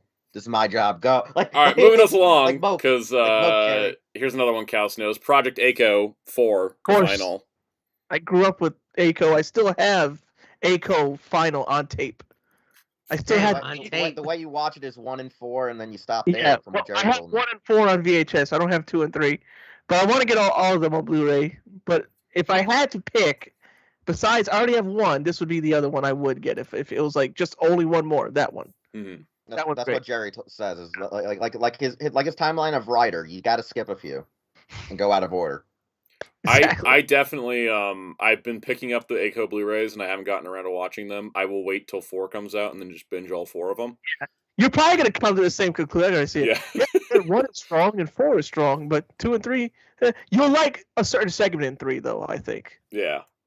There's a certain segment in 3 that's just a shout out to Toku and anime and everything. So you're gonna be like, like Leonardo DiCaprio. But yeah. Yep. Apparently this is the last thing because I believe there's like an OVA thing for Eiko or something. Like there's an additional Eiko thing that they can't get. Someone asked, is there a 5? No, there's gray side, blue side. Yeah. I guess that would be, I don't know. This is the last thing Discotek's releasing for right now. That's what we know. Right? Mm-hmm. Yeah. All right, moving on. Ultimate Muscle's coming. Yeah, I think they had to delay because I think they still need to work on the Masters. I think they said the Masters are taking a while. Regular Ultimate Muscle, not Kinnikuman. No, it's a sequel series. I hope this set does well. That we'll get the rest of the Kinnikuman series because the Kinnikuman series is well known for sadly not getting barely any official media, even the manga releases. So I hope this does well to get both the original anime and the Japanese version of Nessei. Real quick recap of things that are out for January. City Hunter movie and specials, Gao Gaigar, Gai King, Shaman King, Tetsujin 28FX, and Virtua Fighter. I bought half of those. I need to get Gai King and Virtua Fighter at least. Which guy? That's the original guy. Is that the original Gai King? That's the 70s one, yeah. Yep. Have they released the 2000s one yet or not yet? No, because I've been waiting for that forever because I just finished watching it on Tubi, and I'm like, please. If I recall, Shout Factory originally had distribution, though, to the old Gai King dub with Robert Axelrod. Oh, yeah, that's right, they did. I think for like a hot minute, and then it vanished. Yeah, because it used to be on Shout Factory TV back when the Shout Factory TV app was like really good and not crap. February's releases aim for the Ace of the series, Commander Black, Symphogear XV, Fist of the North Star, The Legend of the True Savior, and Ghost Stories. I want to get everything there except for Symphogear, basically. March I need to get the Symphogear Blu-ray still. March we got another Mononoke, Treasure Island, and Lupin the Third Swallowtail Tattoo. I'm going to probably end up with Treasure Island and Lupin. Treasure Island actually sounds cool. Mm-hmm. That one's getting a brand new dub for him, am I right? Think so. April, Gunbuster. I'll probably pick that up. Saint Tail, skipping that. Sonic X Japanese, definitely getting that. Suicide Club, skipping that. Gao Gaigar Final, definitely getting that. Of course. I'm getting the Suicide Club and Gao Gaigar Final. What is that like? What is that like a J drama or like an? It was J horror. Yeah, it was like an indie J horror. Yeah. Sonic X. This is their all but final artwork. They're just waiting on approvals for the assets they used because Sega wants to make sure they used official stuff. Yeah, because essentially with Sonic, there could be some really good fan art that's really close to official artwork. So you just gotta make sure. And then also in April is the Urusei Yatsura TV series collection. Finally. Yep. Is that including the old dub, the British dub of it? I think so. I don't think so. I've been wanting to watch the series forever because they only keep having the movies. And the movie we only get is 2. We can't get the other one. Yeah, that's it. Like, we only get 2. Yep. Oh look. Wait, is that a bot? I can't tell. I'm gonna. You know what? If you're not a bot, say something else. Anyways, moving on. Dub time. They're doing a brand new dub for Mazin Kaiser versus the Great General of Darkness, which is an OVA retelling of the first Mazinger Z movie. And I sat through the whole thing and I was like, this is great. I'm excited that Coach of Sound and them are doing a dub for it. I'm excited that this is happening. Where's Mazin Kaiser, the series, though? That pissed me and Jerry off. We were like, oh, Mazin Kaiser! And then we found out it was the movie, and we're like, boo! Yeah, because I like the dub voices. I really want Star Wars. I really like the dub voices. I really want this cast to do the original Mazin Kaiser series. That's the thing is, like, I don't know what they're doing this first. Like, I mean, maybe it's a test. Maybe it's like a test. Maybe they can't get Mazin Kaiser. I know that's been on so many people's wish lists. Like, I know that they know the demands there. My only guess is that because it's what is it? Either somebody else has the license, or they found Mazin Kaiser in that vault they found Iria and Project Echo and all them in, and because it's a 9-episode OVA, it's going to take longer to scan. That's my only 2 guesses. I have to think if they can get Mazin Kaiser, they will, and they haven't outright said they're not getting it. They are pretty good at, if there's no chance of them getting something. They're pretty transparent about that. Yeah, like with Sonic, they're like, we can't get the OVA. We're not getting Sat AM or Underground. Like, Sonic X Japanese is pretty much all they can get. They said no Masked Rider. They said no Mystic Knights.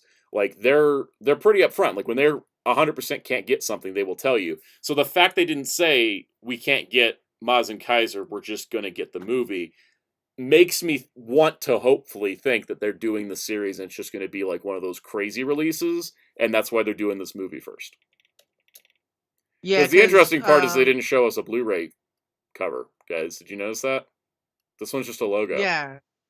Usually they show us packaging art, and the only guess I have is that they wanted to announce the dub, and then because they didn't talk about anything else besides it's got the dub, it's got the sub. They didn't talk about bonus feature anything. They just talked about the dub.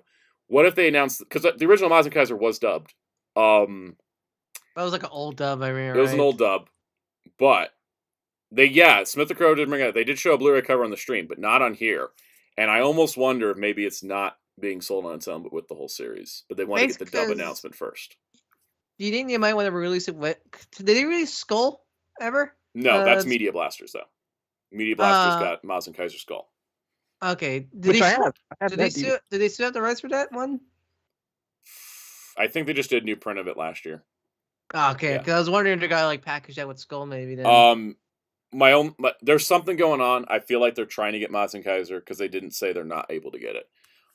Because they've gotten Mazinger Z, Great Mazinger, Shin Mazinger Z, and now this. Like they've got most of the Mazinger franchise at Discotek. So I have a feeling Mazen Kaiser is coming, but it's going to be a while. So they don't want to say anything yet. But great dub. Excited for that. Let's move along to the other dub. Counter 64, I can almost guarantee that Toei is the reason why we won't ever see Master Rider again. Or Ishinomori Pro, one or the other. No, it's mostly Ishinomori Pro, 100%. Yeah. Ishinomori Pro for years. I don't know if that's just the internet making lies, but supposedly Ishinomori Pro was like very disgruntled with it. They were like, yo, you were able to do Sentai, but you bastardized Kamen Rider? How effing dare you? Smith the Crow, yeah, that's a good point. I don't know what's going on with Grendizer. My only thought is it's the episode count, and it's more popular in Europe than it is here. And Peacemaker 2448, welcome to the chat, is the reason they can't get Sonic Sat AM of that one comic author. No, I don't think it's Ken Penders. No, has nothing to do with Sat AM. It's something to do with the production company. Speaking of European cult followings, maybe if they had better distribution over there, they would be getting these awesome titles that we're getting now. Yep, but that's above the heads of the people that make things. Where's Exactly. Cool Hand Luke then? I'm always getting chewed out by our European friends because you guys have it so good with media and stuff, and I'm like, yeah, that's because our companies care. Yeah, but I look at Germany and I'm like, yeah, but Germany gets Knight Rider and He-Man in ways that we can't. So, it's all fair. Bring that up Tuesday. I might. Re-Cutie Honey. This is the 3-episode OVA. Was done by Anno in the 2000s. Brand new English dub. They went and found all the voice actors they could to fill in the Go Nagai cameo characters. Yeah, because we got Jessica Cavill reprising Honey, and a lot of other characters are being reprised by a lot of their actors from previous Go Nagai series. And my favorite detail is there's a character that's it's a lookalike of Lupin the Third. He resembles Lupin. That's it. He resembles Lupin, and they asked Tony Oliver if he'd be willing to do it, and he said, "Yep." It's funny too because when you listen to Tony's Lupin voice, at least in this dub, you could almost think it's Sunny. You could, yeah. I still find it interesting that this series is a tie into the Toku series. No, this was released around that time for the anniversary. This was of the live action movie, not the series. The live action. That's what I was thinking of. This is not. It's not fully connected, but there was all those. What was it? The anniversaries during the 2000s. It's almost kind of like how you get tie-in cartoons for a movie that's not a tie-in to the movies more, but it's released around the same time as the movie. Spin Dash, basically, they couldn't get, they could get Adventures, but Sat AM and Underground are a different license for some reason, and the OVA is in the Who Owns It, which is always fun. Okay, I think we're saying OVA Underground probably due to their TV networks is my guessing because they were airing different. Those are on different networks. You can watch. I think you can watch Sat AM and Underground on Paramount Plus. I'm scrolling past the Cutie Honey, so I don't get demonetized, guys. Cutie Honey Flash I've seen, but not Re. Yeah, this is the first Cutie Honey. Re was my introduction to Cutie Honey because I remember a lot of the YouTube back at the EO days of YouTube, people uploading on the YouTube. That's how I was introduced to the series. I have a lot. I was introduced to Cutie Honey through Shin Cutie Honey, the 90s, 90s OVA, series? because there was a whole episode that featured Devilman. He wasn't just a cameo. That's how I ended up into it. When in the 90s? I think it was mid-90s? Mid-90s. Man, it might have been Shin. I don't know if it remember it was Shin or Cutie Flash. Honey. Discotek already released that one. That That's the one one I saw. Because the one I saw was Flash. Shin Cutie Honey has a lot of boobs. Like more than all the others. Crow, the Adventures of Sonic the Hedgehog, they got from Invisible Media, where Underground and Siam are Wild Brain they own. Yeah, that's right. Different companies. Same. All under Sega, but different production companies. Yay, co-productions. Okay, that's it for Discotek, guys. I think. All right, should we get to the DC? Should we talk about the DC stuff? Let's talk about the DC stuff. If anyone's waiting for Transformers, we're probably not going to get to Transformers in time. They're going to get it on Wednesday. By the way, apparently, Soundout, this is for you. Midnight Suns apparently didn't sell well? What? A tactical strategy game didn't sell well. I'm shocked. That isn't Fire Emblem? That isn't Fire Emblem? Yeah, I mean, Fire Emblem's like, what, the only tactical strategy that actually sells decent? That and XCOM.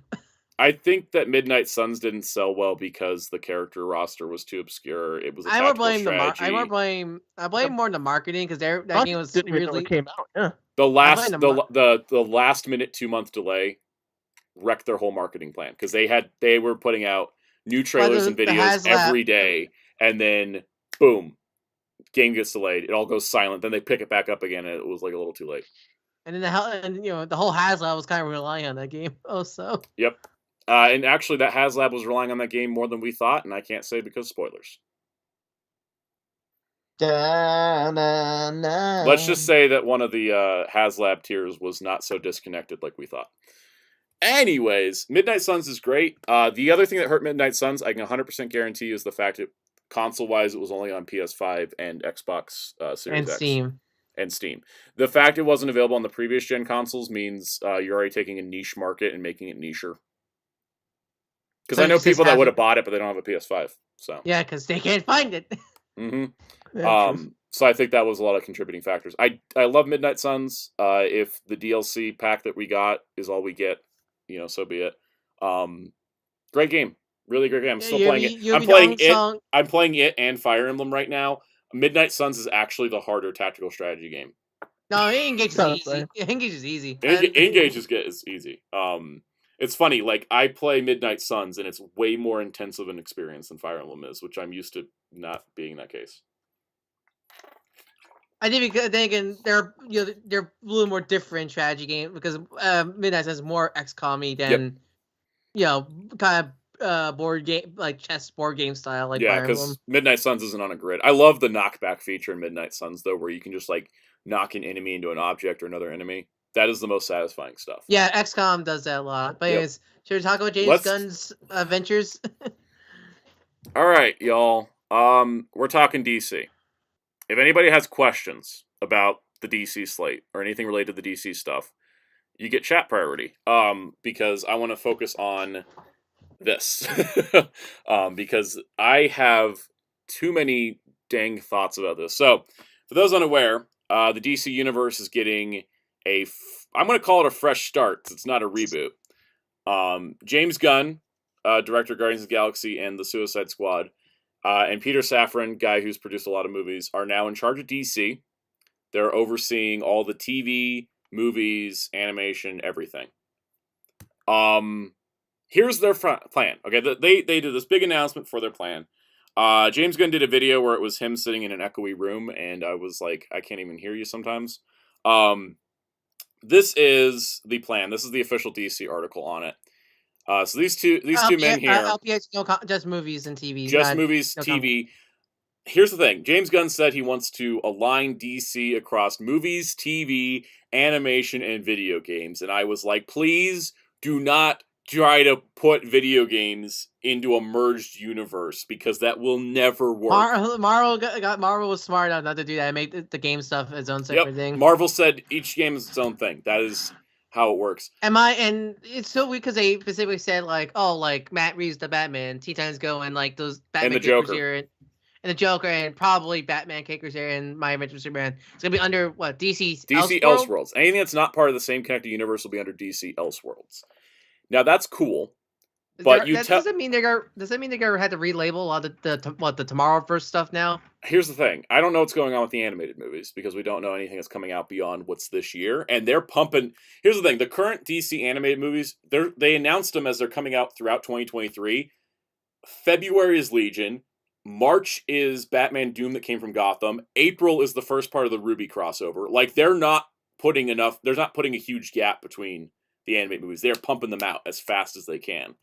So I don't know what's going on with that. But also because the ending of the Legion of Superheroes movie I heard is pretty insane. So let's talk about what's got announced. So the thing is that when we heard that James Gunn was taking over DC, I was like, cool, reboot the whole universe. Just take the DCEU, say, great, thanks, had a good time, toss it out the window, and start over. We're not starting over. The way it's been described, and this has been going through interviews, I don't know if I can cite this one article on it. James Gunn has said the Flash is going to change the DCEU and have a fresh start, and because we can't have a Flash story that isn't a Flashpoint. Jeff Johns ruined the Flash because he's made Flashpoint for some reason this important Flash story, and I'm like, God, it wasn't even supposed to reset a universe. That was a editorial decision. Anyways, so Flash is supposed to reset the universe a bit. Blue Beetle and Aquaman are supposed to be part now of this new universe, not the old universe. Okay? And still got Jason Momoa. So we still have Jason Momoa, and Joel Marduena is going to be playing Jaime, which I thought Blue Beetle could just fit regardless because it doesn't have any DCEU connections. Whatever. They're not starting fresh. This is the thing that I think that this is the biggest mistake is the fact this isn't a full reboot. Because audiences right now with DC don't understand. Like, and I'm not talking like us. Anyone that's online, anyone that's in this chat. I'm talking like DC is a viable brand to the mainstream audience. It's not clicking because people don't quite get what's supposed to be happening in it because everything just seems like a fresh start, okay? Black Adam is a fresh start. Shazam was a fresh start. Wonder Woman 84 doesn't even feel like a sequel. Like, they've been trying to do this fresh start thing over and over and over again without just doing a full reboot. I never view Shazam as a fresh start because it was just meant to be his own story. Like, yeah, but the thing is that it essentially establishes a universe where people like Superman, which is not the universe that we saw in Batman v Superman and Justice League. I always just imagine it's just generic, oh, these are Superman. Shazam's always interesting because, yes, it's part of the DCU, but you can really just take the DCU. You can easily take like the DCEU designs. That's the problem. That's the problem right there. Of all the DCEU movies, most of them post Justice League, starting with Aquaman, you can take them as completely standalone projects. And that's the problem we have. Because the thing is, even when Marvel doesn't have everything connect up, the MCU has a feel to it, whereas every DC project feels like a completely separate thing.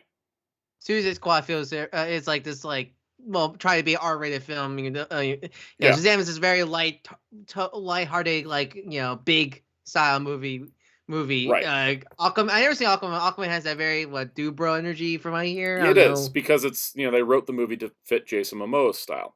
And so the thing is, I like a lot of the DCEU movies. I really do. I really do like most DCEU movies. The problem is that it doesn't feel like one universe. It doesn't make sense for Black Adam to roll up and be like, hey, here's the Justice Society, and they've just been existing since the 40s. Can you imagine The Rock fighting Zachary Levi? And that's the thing, is The Rock's not going to fight Zachary Levi. So why did you make a whole movie for a Shazam villain if he's never going to fight Shazam? He's a bitch. This is the problem. This is continuing to be the problem. The issue I've noticed is that the way that everyone comes in to try to quote-unquote fix DC is because they come in and, by the way, guys, we're not talking about Lightning Collection QC because I'm too tired to deal with any of that. We're talking about DC. This is an actual situation that's really hard to fix.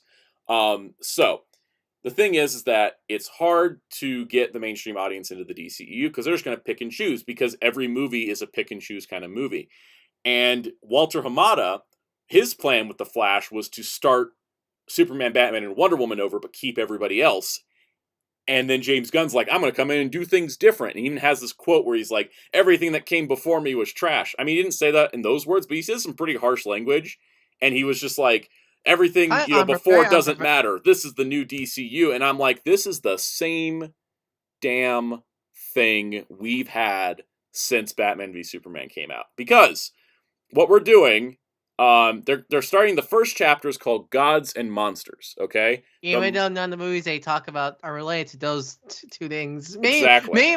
Maybe monsters, but not gods. Let's go through the lineup, and I will talk about what my problem is with it. First of all, Creature Commandos is an animated series for HBO Max.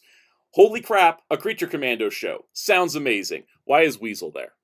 For those wondering, Weasel is this really like awful looking character in the corner. Remember that beginning gag in the Suicide Squad movie about him eating children? That's Weasel. Weasel was in there because James Gunn made sure his brother had a mocap part to do, like he did when he mocapped for Rocket in Guardians of the Galaxy. Why is Weasel in this show except to sort of fulfill James Gunn giving his brother another part? I mean, James Gunn's brother's a nice guy. I met him at a convention. He's cool. But like, you know, deserve roles. The problem is that James Gunn is the CEO of DC, a co-CEO of DC Studios. Yet it feels like he's doing a bias, kind of a bias there with his brother. Kind of. What it is that he feels like a writer who's still hiring his friends, not a CEO of a company that's looking for the best interest. Because the first thing coming out of the new DCU is Creature Commandos. You know, some people say that about Kevin Smith. Like it's not like, oh, in Master Universe Revelations, he hired all his friends from Clerks to be half the voice cast in. No, like he gives Jason Mewes a part always, but Jason Mewes always gets a cameo part. Here's Weasel on a main team of characters he's never even met in the comics. Weasel is not that important. Everybody else is pretty cool. I mean, he got. Yeah, I'm a huge fan of DC's Frankenstein, so it's great to see. I mean, GI Robot's on the team. I'm excited for this. Apparently, it's already been written. This is art from the animation company that's working on it. This is going to be 7 episodes. I'm excited for this. I don't think this is going to do well at all because as I personally have experienced, these guys are based on classic Universal monsters. Werewolf by Night, which Marvel did, is based on classic Universal monsters. Month of Monsters here on this channel was based on the classic Universal monsters. What does Month of Monsters and Werewolf by Night have in common? Everybody that watched it... Passionate work for low viewer results. Exactly. Passionate work that the people that watched it loved it, but not that many people watched it. So this is a bit of a gamble for anybody to be doing for DC, especially at such a fragile state. I'm excited for it. It's the first thing, apparently, after Blue Beetle, right? This is the first thing after Aquaman, because it's Blue Beetle, Aquaman, and then this is apparently coming up first. I am excited for this. This is probably the thing that I'm most excited about, and yet I think it's probably going to flop the worst. It will. It will. It's just not. The only way I can see this. God, when was the last time Frankenstein had a solo book? Was it the New 52? I think it was. And then Future Ends. The only way I could see this is seeing James Gunn went hard in the marketing like they did with Guardians, I feel. But even then, I don't think Warner Brothers can afford that kind of marketing. They had to delay Shazam because they couldn't afford to release it last year. The only way this could get really well, do well, if it gets the perfect word of mouth. Yep. And Jambalaya brings up a good point. HBO Max is not going to be around when this comes out. They're just using HBO Max because they don't have another name for their new streaming service yet. Cal, do you have any thoughts on Creature Commandos? Cricket. We're moving on then. Waller. Okay, so this is where I mean this isn't a reboot. I love Viola Davis as Amanda Waller. Adore her. Incredible actress, incredible woman. She just got a Grammy, so she's got the full EGOT on the awards stuff. Viola Davis is great. I wouldn't get rid of Viola Davis, but by keeping Viola Davis, you keep a tie to the previous universe, right? So it just spirals out of control from there. You're not getting a reboot. However, the problem I have... we were able to keep Alfred across 4 Batman films. That's the thing. That's still the same universe. That's supposedly... that's supposed to be one universe, apparently. But that's also not in cinematic universe times. And also, they never really said. I think they never really said they're all the same universe, but this is my problem. If you kept Amanda Waller, Viola Davis, that's fine. The thing is, the Waller series, quote, this is going to also have some of the characters from the Peacemaker team as regulars on the show. Bitch, this is not a new universe. This is just James Gunn getting to continue his stuff. And that's the problem, because I feel that's like the problem. Because the problem we had with the DCEU before, and the reason why these movies kept sort of flopping in a lot of ways, is the last several DC movies are all based on Geoff Johns comics, because Geoff Johns was the producer who greenlit those projects. Now we're seeing James Gunn greenlighting stuff that continues his universe things that he started. Well, here's the problem. I feel like someone think about something other than themselves at DC, please. I think the problem with Waller, especially, is if this is a branding universe, assuming this is the timeline they're going to be releasing, it could change, definitely. Oh, but if this is like the initial, this goes this, then this, and this, like Marvel, how Marvel does this is the initial live action show, and Waller, even said Waller takes place between Peacemaker Season 1 and Season 2. I don't want to watch Peacemaker. I have zero interest in that show, but I want to watch a Waller show, but then it's going to have all the Peacemaker characters around, so do I even care? The problem with having Waller as your second quote-unquote thing is Waller is a big identity, and she's always kind of this person behind the scenes in the DC universe, responding to things like Superman Batman. It's like Nick Fury being the second movie after Iron Man. Yeah. Like if Waller came like in the middle of this chapter, quote unquote, then fine, sure, that could work. But being the second in this new universe, quote unquote, I don't think it's gonna work really as well. Because at least with Secret Invasion, for example, that's after all of the MCU stuff. So finally getting a Nick Fury show, a show with Nick Fury as the main lead makes sense. Plus, Waller has been cameo bait for most of her existence in the DCEU. Viola Davis has Skyped her way into 3 movies. Again, she is pretty much the Nick Fury for the DC movies, pretty much. Yep. Jambalaya mentions if Viola Davis showed up as a noticeably different version of Waller, like J.K. Simmons and MCU Spider-Man, it'd be fine. Yeah, I agree. And her leading her own series as that would be fine if it came after some stuff. The problem is the fact that they're like, Peacemaker still exists. So this isn't a reboot. And anytime James Gunn is saying it's a reboot, or anybody at Warner Brothers saying this is a reboot, it's not. It absolutely isn't. This is a classic DC move. This is very comics accurate, in fact, where here's a big event, it's going to change the universe, but not reboot everything, because some things are going to stay the same. And that always leads audiences to be confused. How many times during the New 52, if you're a comic book reader, are you trying to figure out, wait, did the Killing Joke happen or not? Did the old Green Lantern, War of the Green Lanterns event happen or not? Because it doesn't make sense. Also, as a side note, they use comic book art in this article, which is great, but they don't credit the artist, and that's shit. Anyways, comparing, for example, in terms of how it should have been done. This is how. Let's get through the rest of the the rest of the project before we talk about how this could have been done better. Next up is Superman Legacy, using artwork from Frank Quitely for All-Star Superman. This is going to be coming out July 11th, 2025, and James Gunn is writing it. They don't have a director yet. Please, James Gunn, don't direct this, because this is not your style of film.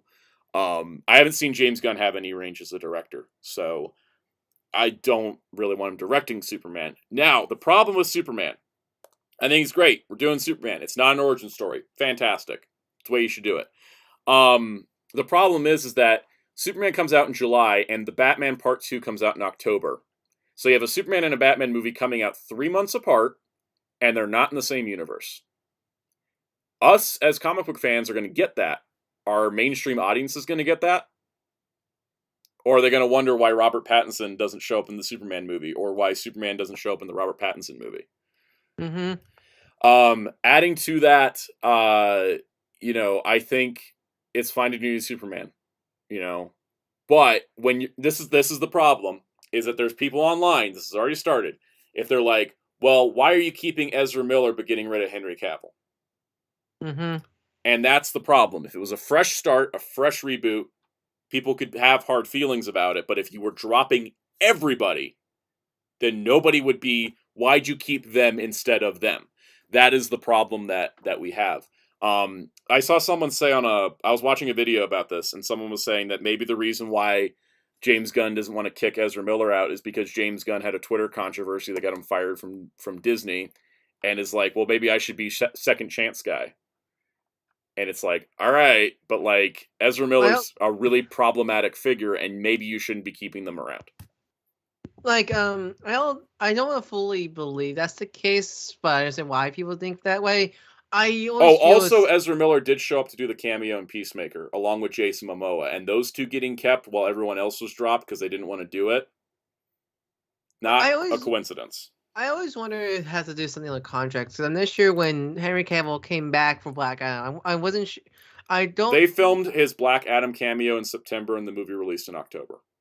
So I don't know. There was some like, oh, they was able to get him back for that cameo, and maybe they were trying to discuss something with a contract with Henry Cavill. From what I've heard, Henry Cavill came in and shot a cameo for Black Adam, and he shot a cameo for The Flash, and then they were in negotiations for a new contract to do another Superman movie, but hadn't actually done it.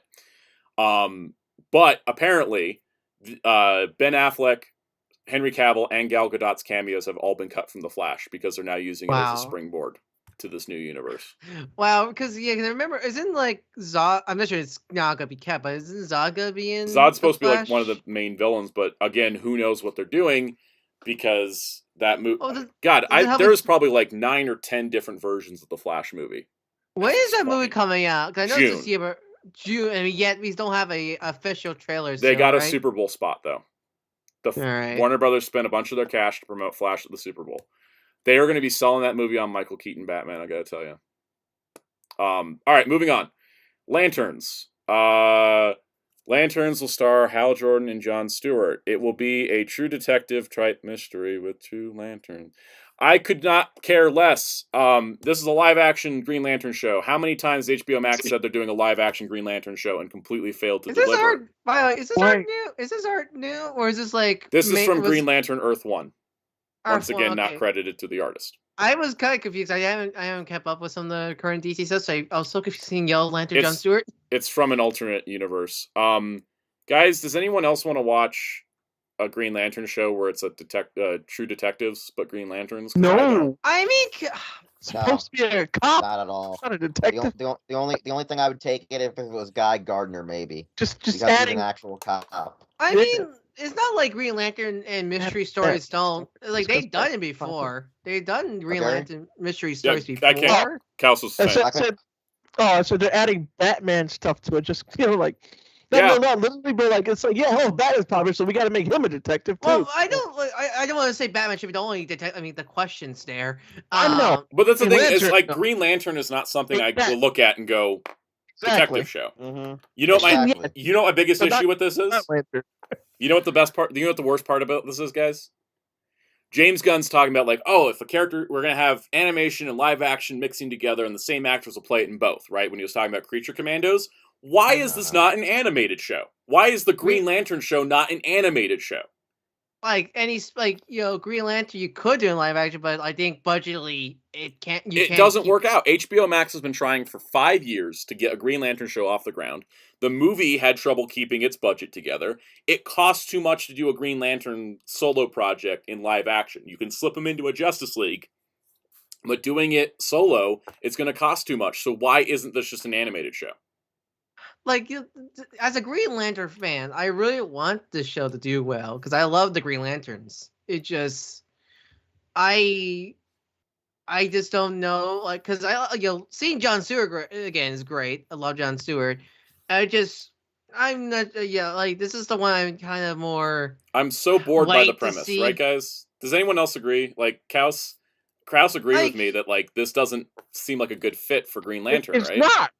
That's my whole point.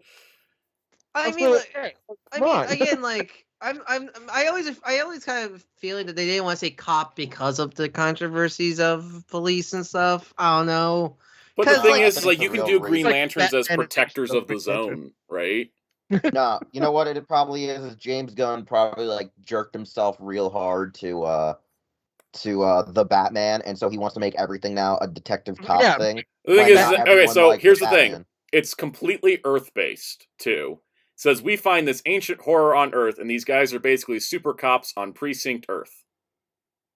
It's like, yay, Earth! Like, come on, it's like space. Just do space. Just why is this not animated? Why is this not an animated show? Like the thing is, he's like, we're going to mix the animation to live action. Of the 10 announcements, only one is animated, and that's Creature Commandos.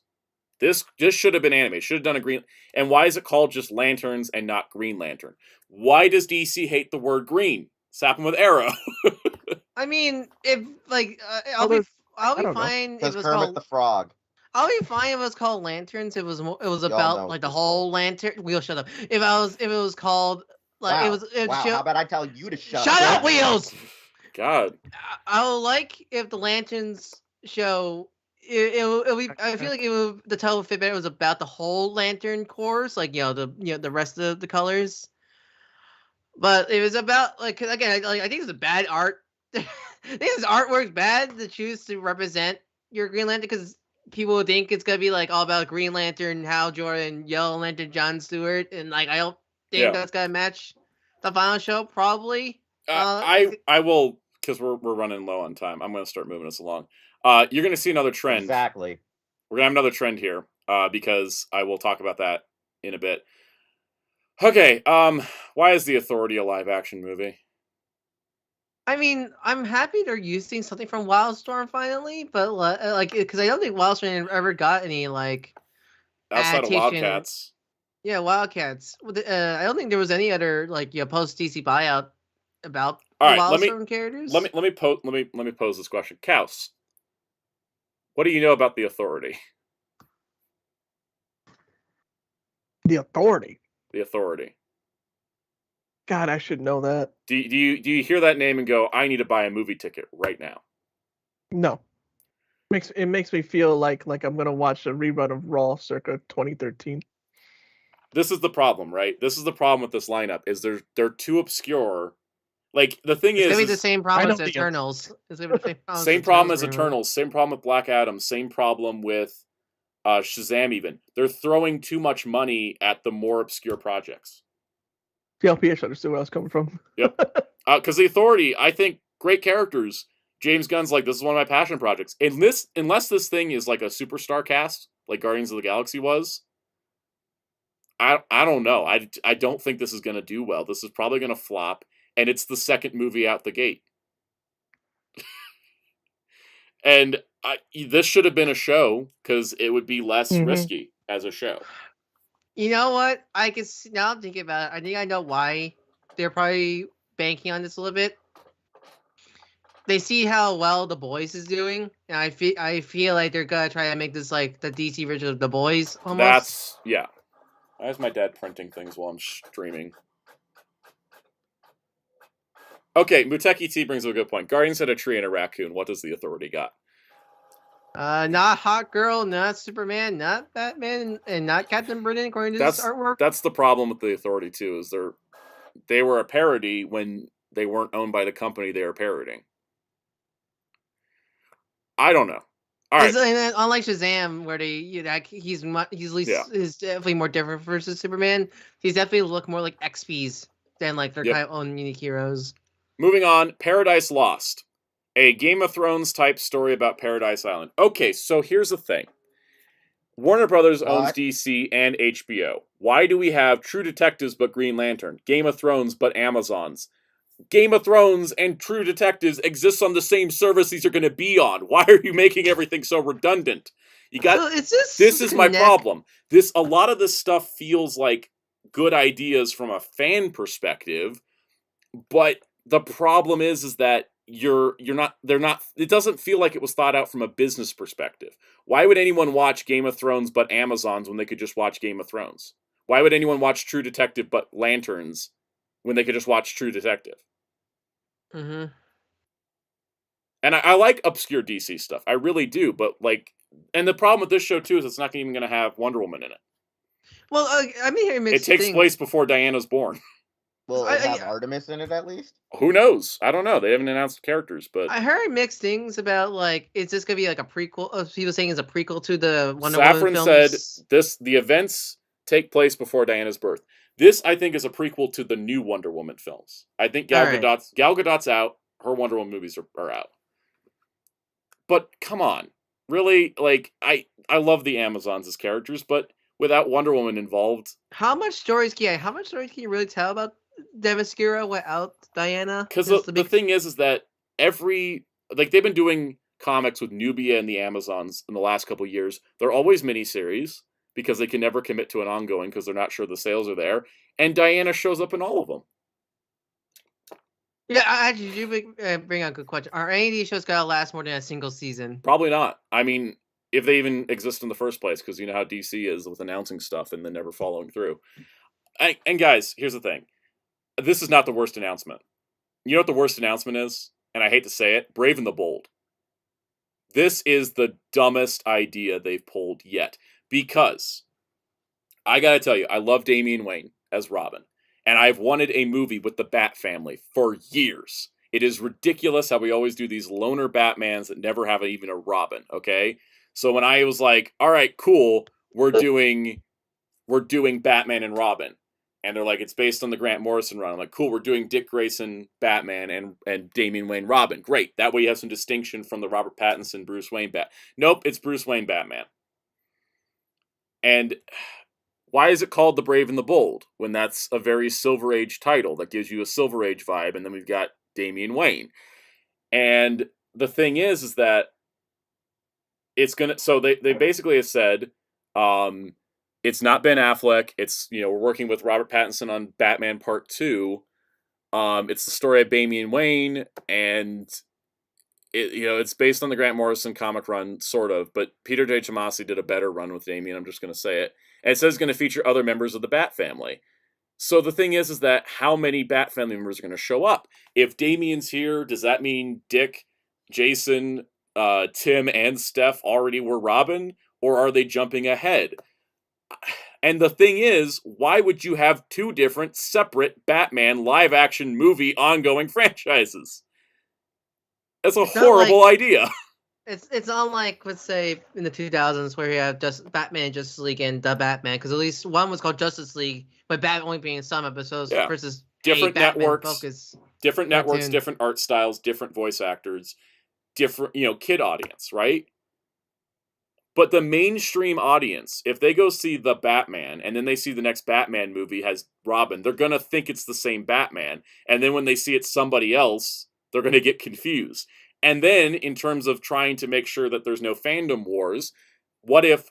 I think what's going to happen is there's going to be people that are going to like Brave and the Bold, there's going to be people like the Batman movies, and then there's just going to be an online war all the time as to which one's better. Mm-hmm. Which will be fun. I mean, not really, because I'm tired of online DC fandom wars. They're dumb. We're just, we're in and that's going on right now with the whole Snyderverse fans versus the Gunn fans now. I mean, the Snyderverse fans should have known they needed to give up a while back, and the Gunn fans, I don't understand how they exist. He's only made one show in a movie. The thing is that on paper, doing a Batman and Robin movie like this is great, but I wish this because as much as I like the idea of Bat Dad in this movie, I really want a Robin in the Pattinson verse because I feel like out all the Batman, he's the one that need a Robin the most. This is coming too soon. What we needed to do, this is how I would have done it, is I would have, because Matt Reeves is like, I don't want super fans. Matt Reeves is like, I don't want superpowers in my universe. That's fine. I think what they should have done was that they should have done, okay, Matt Reeves, you do your Batman trilogy however you want to do it. Because they keep talking about, we want to make sure writers and directors get their creative visions or whatever. It's a franchise. Please stop doing that. That's why we're in the situation we're in. But whatever, I digress. The problem is that we come around to this thing of, if you're going to have the Robert Pattinson Batman movies, the Matt Reeves universe be its own thing, fine. Give him his trilogy. Say you get to do whatever you want in your trilogy. And then when you're done, we're taking Robert Pattinson over to the DC universe. And that's when you do a Robin movie, if he doesn't want to do a Robin if Matt Reeves doesn't want to do a Robin, you do a Robin after that. You let him join the Justice League. Not, let's start up another separate Batman franchise. Like, just do a different character in this slot. You don't need it. You already have Batman movies that are already established. Or at least have Dick Grayson. Do a Nightwing movie. Just do a Nightwing movie. Oh, they canceled the Batgirl one. Right. And so that's the problem, is that we're in the same exact boat as always. Kentucky T brings it up. Feel the whole problem is that they're rushing things and not staying consistent. That's exactly the problem we've had for like 10 years now, right? and we're doing it again. You know, people keep ranting about the MCU, but it feels like I know people don't like Phase 4, but it feels like there is a plan. There was a plan. There is a plan. Everything. The thing is, the MCU is that they don't accidentally overlap their characters, right? Mm-hmm. There's not. I mean, they specifically made Spider-Man freshman year apart from the MCU. It's MCU adjacent. It's based off events on from but more specifically, it's not like they're like, okay, Sam Wilson, Captain America, is going to be the lead of Captain America: New World Order, but we're going to do a flashback Steve Rogers movie that comes out like 2 months later. You know, like they're not doubling up on their characters. They move on. They have a plan, and the universe chugs forward. Doing 2 Batman franchises, live action movie franchises at the same time was a mistake. This is I hate it because I've been wanting Robin. I would want Damian in a movie. And the thing is, the Superman's not coming out till 2025. I don't know. The actor that plays Damian probably isn't even born yet. So I don't know what's going on. It's just, let's talk about the last couple things here. All I'll say is, if the next Batman movie after this one better be called Beware the Bat. Yeah, at this point, right? Going with tradition of every other Batman movie is named after the cartoons. Here's a good idea: live action Booster Gold series for HBO Max. Kaus, what do you know about Booster Gold? Cricket. He's muted. I actually know him because he was funny enough. His history has to do with what was the comic company name before he got bought by DC? I think it was DC original. I know it was Blue Beetle that was bought. Blue Beetle, yeah, Blue Beetle was. Blue Beetle's the one. But Booster Gold's his buddy. Yeah, that's why. So yeah, he's always been... I do know about Booster Gold though. Yeah. Here's a question: would you watch a Booster Gold show? Not by himself. I would. I love the loser. I want him with Blue Beetle. I mean, I would, but I really would want him with Blue Beetle. Well, the problem is Ted might not exist in this universe since we're getting Jaime as the Blue Beetle. Ted's wife/sister exists in the Blue Beetle movie, so. Okay, so do you think they're doing like an Ant-Man thing kind of scenario? They might. I wonder if Ted will show up in the Booster Gold show. That's what I want. Now, here's the question: would you watch the Booster Gold show, Chris Pratt's Booster Gold? No. I don't know. I would just to laugh at it. Guys, there is a higher than 50% chance that James Gunn's going to cast Chris Pratt in this part. Because they describe Booster Gold. I mean, they describe him in interviews like he's like a charming kind of loser, and I'm like, not every role Chris Pratt has ever played. If this was years ago, to be Chris Pine. If this was years ago, you think Brendan Fraser would have been Booster Gold? Yeah. No. I think he could have done it. He could have done it back in his 2000 days. I want Ultra Gear to see Brendan Fraser as Booster Gold. back in his like late 90s heyday, absolutely. Yep. Thing is that like Chris Pratt's about done at Marvel. James Gunn and Chris Pratt work together. Chris Pratt's only getting Amazon Prime movie deals. There are some other good picks. There are some other actors that could totally do this. Was it Glenn Powell was one people were floating around. I thought that was a good pick. But let's see. Let's see if James Gunn. Let's get the guy who played Starman. Let's get Joel. Joel McHale. Yeah, just go get Joel. Yeah, he could do it. Let's see. He already is a dork. I think doing a Booster Gold series is great. I think it could get a lot of attention, but I have a bad feeling the casting could ruin it. Like that's where we're at this point. If it's Chris Pratt, I'm Chris Pratt at the F out. He's overexposed. It's me, Mario. Supergirl Woman of Tomorrow. Let's adapt a comic that only came out last year. I mean, the comic sold on Amazon, so it did. It was one good thing. But it turned around and a bunch of third-party sellers are selling it for 8 times the cover price, so I don't know how much of that was people actually buying it or scalpers thinking it was now valuable. To be determined. Now, Supergirl Woman of Tomorrow is a Tom King written comic, so, it's either absolutely amazing or total garbage, because that man has no range besides... he's either ends of the spectrum, right? Like, he's either really good or really bad. How is this series? I have no idea. I've never read it. I thought about reading it. I haven't gotten around to it. I probably will read it now. I know it's a spacefaring adventure, so it's very expensive to do, so doing it as a movie makes sense. Don't know who's gonna play Supergirl. It's Kara for this story, right? Yep, Kara Zor-El. Here's the thing. So remember how I talked about how Jeff Johns became a producer and started picking his own projects to be the next movies, right? Mm-hmm.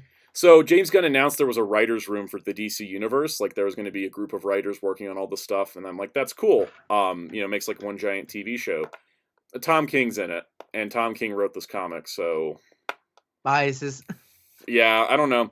It's going to be interesting to see because Tom King was also attached to the New Gods movie way back. But this one has potential. It's just got to be executed right. Cause listen, so that movie came out. We can't call them New Gods no more. We got to call them Old Gods. It never came. Yeah, they're canceled gods.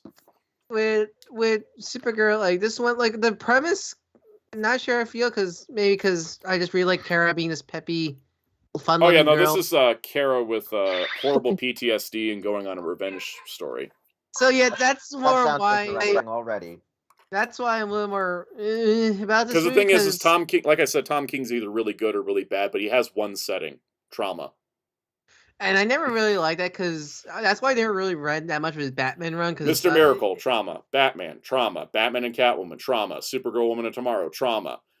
Vision, trauma. Like, let's explore trauma in different ways, and it's all the same way. I'm just glad that what's the current writer of Batman right now? Chip Zdarsky.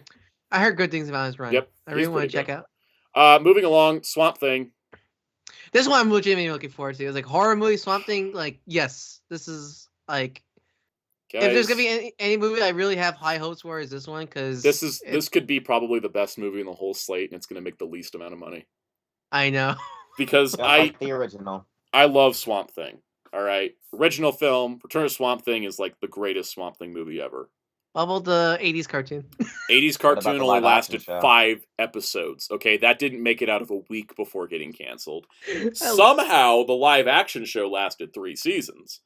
I did that. Wait, I did that. Which is funny because Soundout didn't know it even existed for a while. Yeah. I was like, hey, you ever watch the live action show? And Soundout stopped and looked at me like he did like the whole slow turn. Wait, what live action show? And I'm like, you don't know. I got canceled after season 1 because I remember hearing backlash about. Or am I thinking of a? No, that was the 2019 Swamp Thing show got canceled after 1 season due to tax filing being wrong in the show. Okay, I didn't know there was a older live action series. Yeah, no, that was in the 90s. It was done in the hypes of the movies. He did not even know it existed. I was like, wait, you don't know? He was like, what are you talking about? There's only the cartoon that flopped. I'm like, no, there's a live action. Sounds like, what?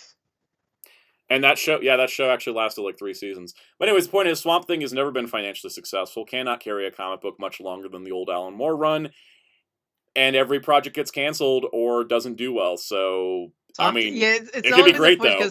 Because like almost every Swamp Thing adaptation is really amazing. So except for the 80s cartoon. So yeah, the cartoon's like the only one I call would be bad. But it has a wonderful theme song. Yeah. The DC Universe Swamp Thing show was really good, but it only lasted 1 season because they filed their tax papers wrong.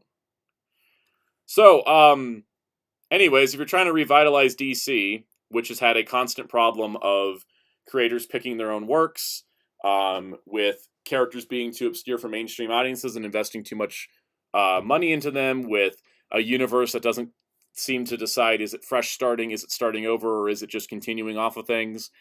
And yeah, we're doing a poll. We're doing a poll right now. And you know why we're doing a poll? Why don't you do the poll on Twitter, have it run for 7 days, and then do it for next week? I'm not doing it. I'm going to do a poll right now for whoever's left. I would say just do it for next week and just have it on Twitter so you have something to lead off on. We're doing a poll because I don't want to do Twitter polls because Twitter polls are bad. Why? Let's see. We're doing it right now. Are you excited for the new DCU? All right. And I will run this poll for 10 minutes. And if anyone asks me questions in that 10 minutes, it is perfectly fine. But after those 10 minutes, we're getting out of here. In terms of, I feel like how it could have, like, in terms of comparison, is, I think of, the DCU Timverse, how surprisingly structural that was, because if it didn't it wasn't even planned to be a whole big universe. But it surprisingly turned out really good in terms of how it connected all the shows were, but while trying to overlap each other, like. I just got to my Unlimited rewatch, and like they even started referencing Zeta Project and Unlimited now with the. It always weirds me out seeing the Synthboids pre Beyond, but I guess it was like the biggest thing the DCU did was they said we're doing a Batman show, and then they were like, the Batman show is successful, let's do a Superman show. That was successful. Let's do they just did one thing at a time, and then they just built on what they had, as opposed to trying to plan everything out and get their way into. The problem is DC's still chasing the MCU. Yeah, because for example, Batman Beyond was literally only made because WB Kids is like, we want teenage main character, make it, and like they could have done the easy thing and just make young Bruce Wayne adventures, but no, they decided they basically say new teenage Batman, not teenage Bruce Wayne, so let's make a whole new character and such like that, and that show turned out great. All right, I'm gonna answer some questions here. Brian asks, how do you feel about the Authority existing before Superman in this new universe? I don't know, because the thing is, I don't feel like it's a bad thing per se, but I just think making the Authority the second movie in your new DC universe. There's gonna be a massive age gap between Clark and Bruce in this. Probably. Oh, let's talk about the fact that Wonder Woman's not even born yet. Clark is supposed to be mid-20s, and Bruce has a kid. The Trinity's all over the place at the moment. Unless they're supposed to take place at this certain, unless they're gonna jump around the timeline. What? The MCU's been jumping around the timeline and starting to see diminishing box office returns. So maybe not the best idea.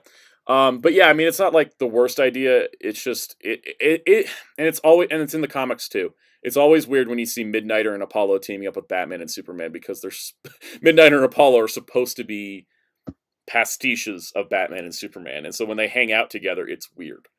Muteki T says, if Supergirl comes out, will the incels attack like She-Hulk?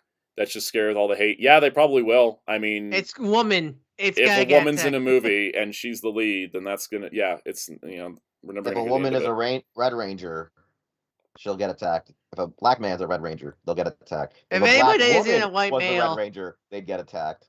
If it's not a white male, people get angry.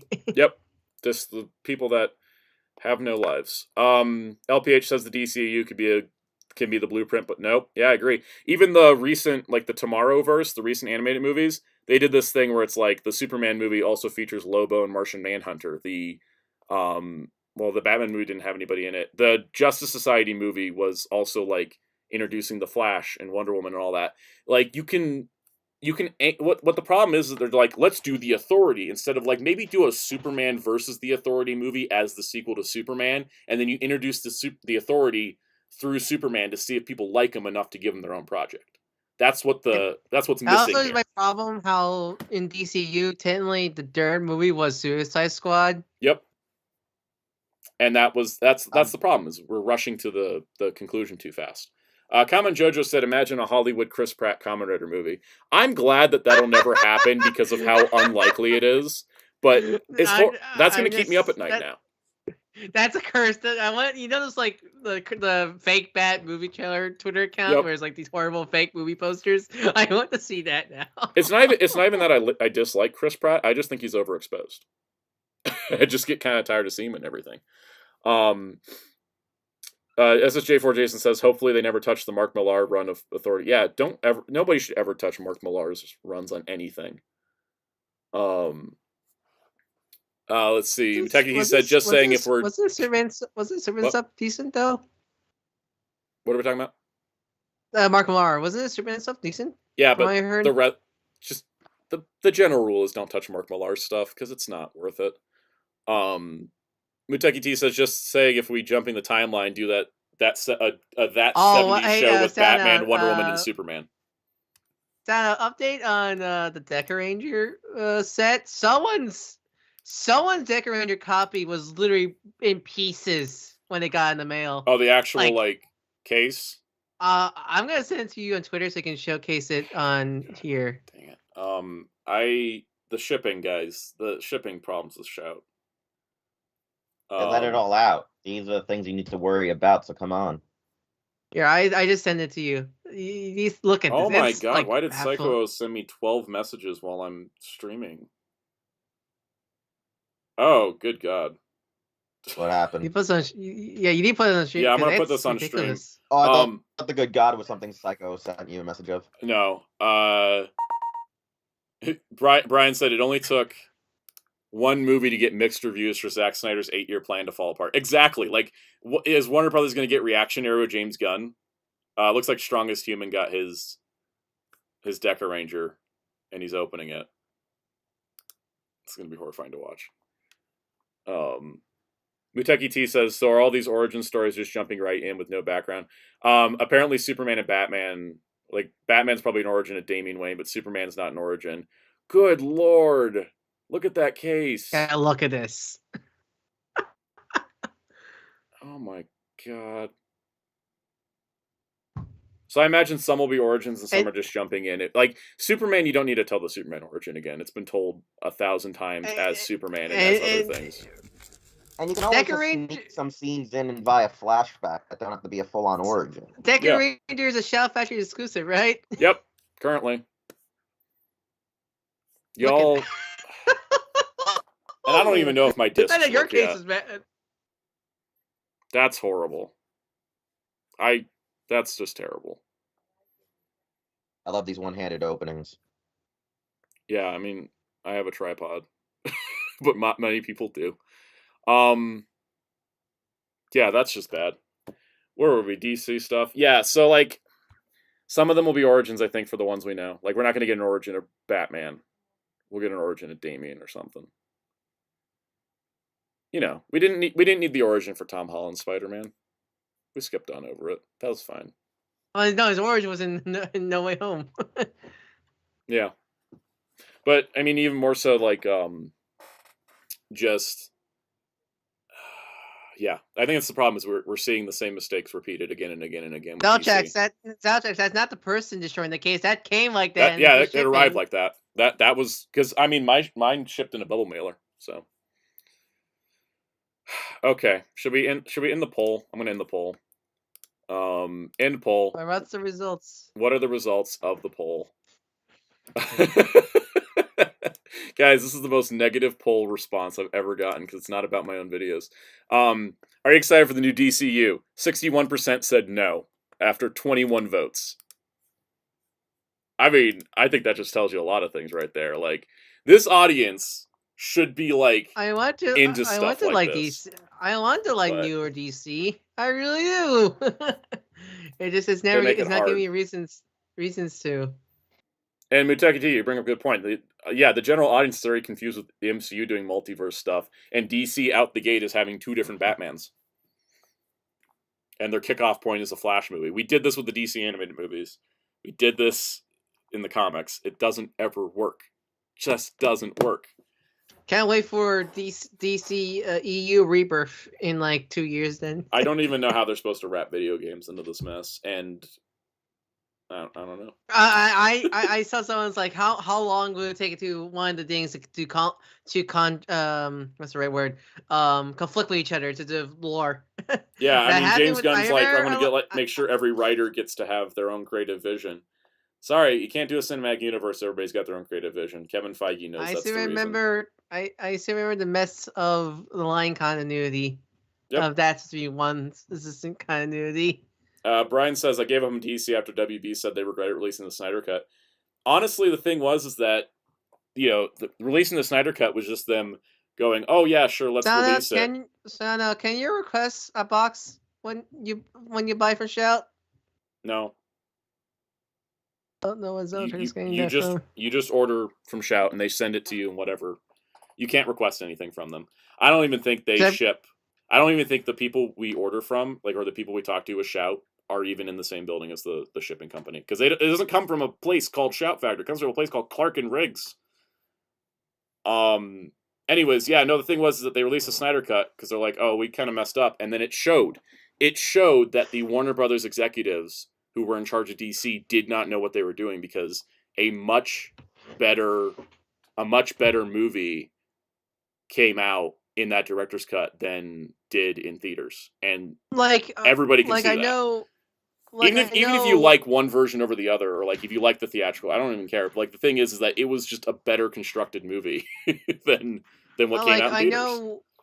I know the reason why Zach left because of his daughter, but I feel like Warner Brothers really wanted him out because of the negative reception of Batman v Superman. Yep, that Warner Brothers was like, this is why James Gunn should be careful, because Warner Brothers did the same deal for Zack Snyder that they gave James Gunn. They're like, you get to run the DC universe, plan it all out. We like Man of Steel.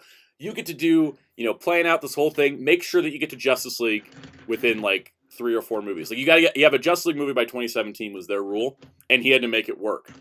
And the problem is that James Gunn is in that same boat where they're giving him full range. But the thing was, as soon as Batman v Superman came out, and Warner Brothers is partly to blame because they told Zack Snyder he had to cut a half hour out of it, which makes Lex Luthor's plan seems like a complete coincidence. It loses a lot of its plot structure because they didn't tell Zack Snyder, you have to make this thing 2.5 hours or less. They just let him make whatever he wanted, and then they cut it up to fit their theater standards. And this is pre-Avengers Endgame. Nowadays, studios are like, oh, sure, 3-hour movie. But Batman v Superman comes out. People don't like it. Warner Brothers instantly takes the Suicide Squad into the editing room, does a bunch of reshoots, changes the whole tone of the movie so it can be lighthearted and not dark like it was before. And then they completely pivoted everything that they wanted to do. And then, like Warner Brothers, yeah, Brian brings up a good point. Warner Brothers already made the decision to replace Snyder with Joss Whedon before the tragedy in Zack Snyder's life. And the thing is that that's what Warner Brothers does. They say, we're committed to you, the person, you give us our DC universe. And then as soon as it didn't go well for them, they're like, all right, we don't want you anymore. And then they just push you aside for somebody else. So I don't even know if, James Gunn's universe plan here, he's apparently working on a 10-year plan. I don't know how far it's going to go because we're looking at the same thing we've always have.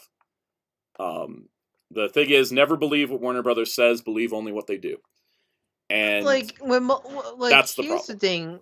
Here's the thing with this. I feel like when Marvel Studios started Iron Man, I'm pretty sure they did have this vision of them, like at least up to Avengers at that point. But I don't think they came in making Iron Man right away, thinking of this universe. Iron Man was a complete roll of the dice. Incredible Hulk was a movie that Universal only wanted in the MCU after they saw how successful Iron Man was. They called up Marvel Studios and said, hey, is there any way we could connect our movies together? Wouldn't that be fun? And that's how the MCU started.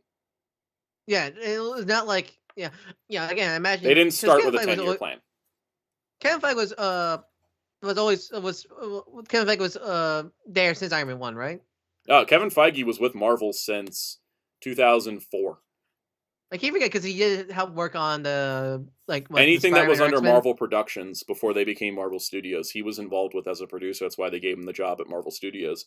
And they didn't give him carte blanche because, for those that may not remember, is that the Marvel Television division was a separate division. The Agents of S.H.I.E.L.D., Daredevil, all them, they were being produced without Kevin Feige having a say in anything. He only was in charge of the movies. Giving James Gunn this job, and Peter Safran, but Peter Safran hardly ever says anything, so is it really his input? The thing with James Gunn was that, he's been given this whole thing, this whole purview over all of DC's non-comics media stuff, and it's like, how do you even coordinate that? You should have individual divisions, but you should have, there should be some cohesiveness to it. It's a franchise, it's a brand. You should have... Your product looks like it interlocks with itself, but then you have this problem of it's all too disparate. Like the thing is, because we're not fully rebooting, because we're keeping things from the old universe, we're keeping the Batman, we're keeping everything else, it starts out fractured. So why are you trying for cohesion? Because you're starting fractured. Anyways, I could go on about studio problems over and over and over again. But the biggest thing is that DC, to be successful, has to be different than Marvel. And the biggest thing they need to do is figure out what they want to do. Because this will they or won't they reboot thing has been going on for years, and it's still going on because they did not. This was their chance to reboot. James Gunn could have rebooted, or whoever took the job. Nobody wanted the job, by the way. James Gunn was not their first pick. There was several other people brought in to be in charge of DC, and they all turned down the job. And then James Gunn took the job, and James Gunn is just doing what they were already doing, which is just soft resetting, not rebooting. And I think a hard reboot with the iconic characters where you could introduce the secondary characters in their movies would have been a much more successful plan. But that's not what we're getting, so we're just going to kind of enjoy what we have because, I don't know, we'll see what comes out. That's where we're at. That's the DC discussion. I'm cutting it off there. I guess we'll cover more in the future. I love DC. I can't quit them, even though I probably should. I'm just tired. I'm just tired of going through the same cycle. Every few years we go through this. So we'll see how long. I wish the best of luck to James Gunn, and I wish him the best advices. Please stop tweeting. Don't respond to every comment. The worst thing a producer can do is respond to every comment. Kevin Feige is the smartest man ever. Kevin Feige is the most successful producer in Hollywood, and he does not tweet. He does not have any social media, and he does not respond to anything. He just does what he does and looks and see how people react, but does not give anybody validation or attention for anything they say to him. And that is how you get to be a producer in Hollywood, not being a social media guy. It's just how it is. And on that note, we're wrapping up out of here because it is past our time. But yeah, no, Psycho O's. That's who I was also referring to. I was throwing shade. You can find me on social media at the links below, everything below. You can find Ryan on Twitter at DarkClaw643. You can find Fighter Cows on twitch.tv/FighterCows, Tuesdays and Fridays at 4 p.m. Eastern. Is that right, Cows? It's correct.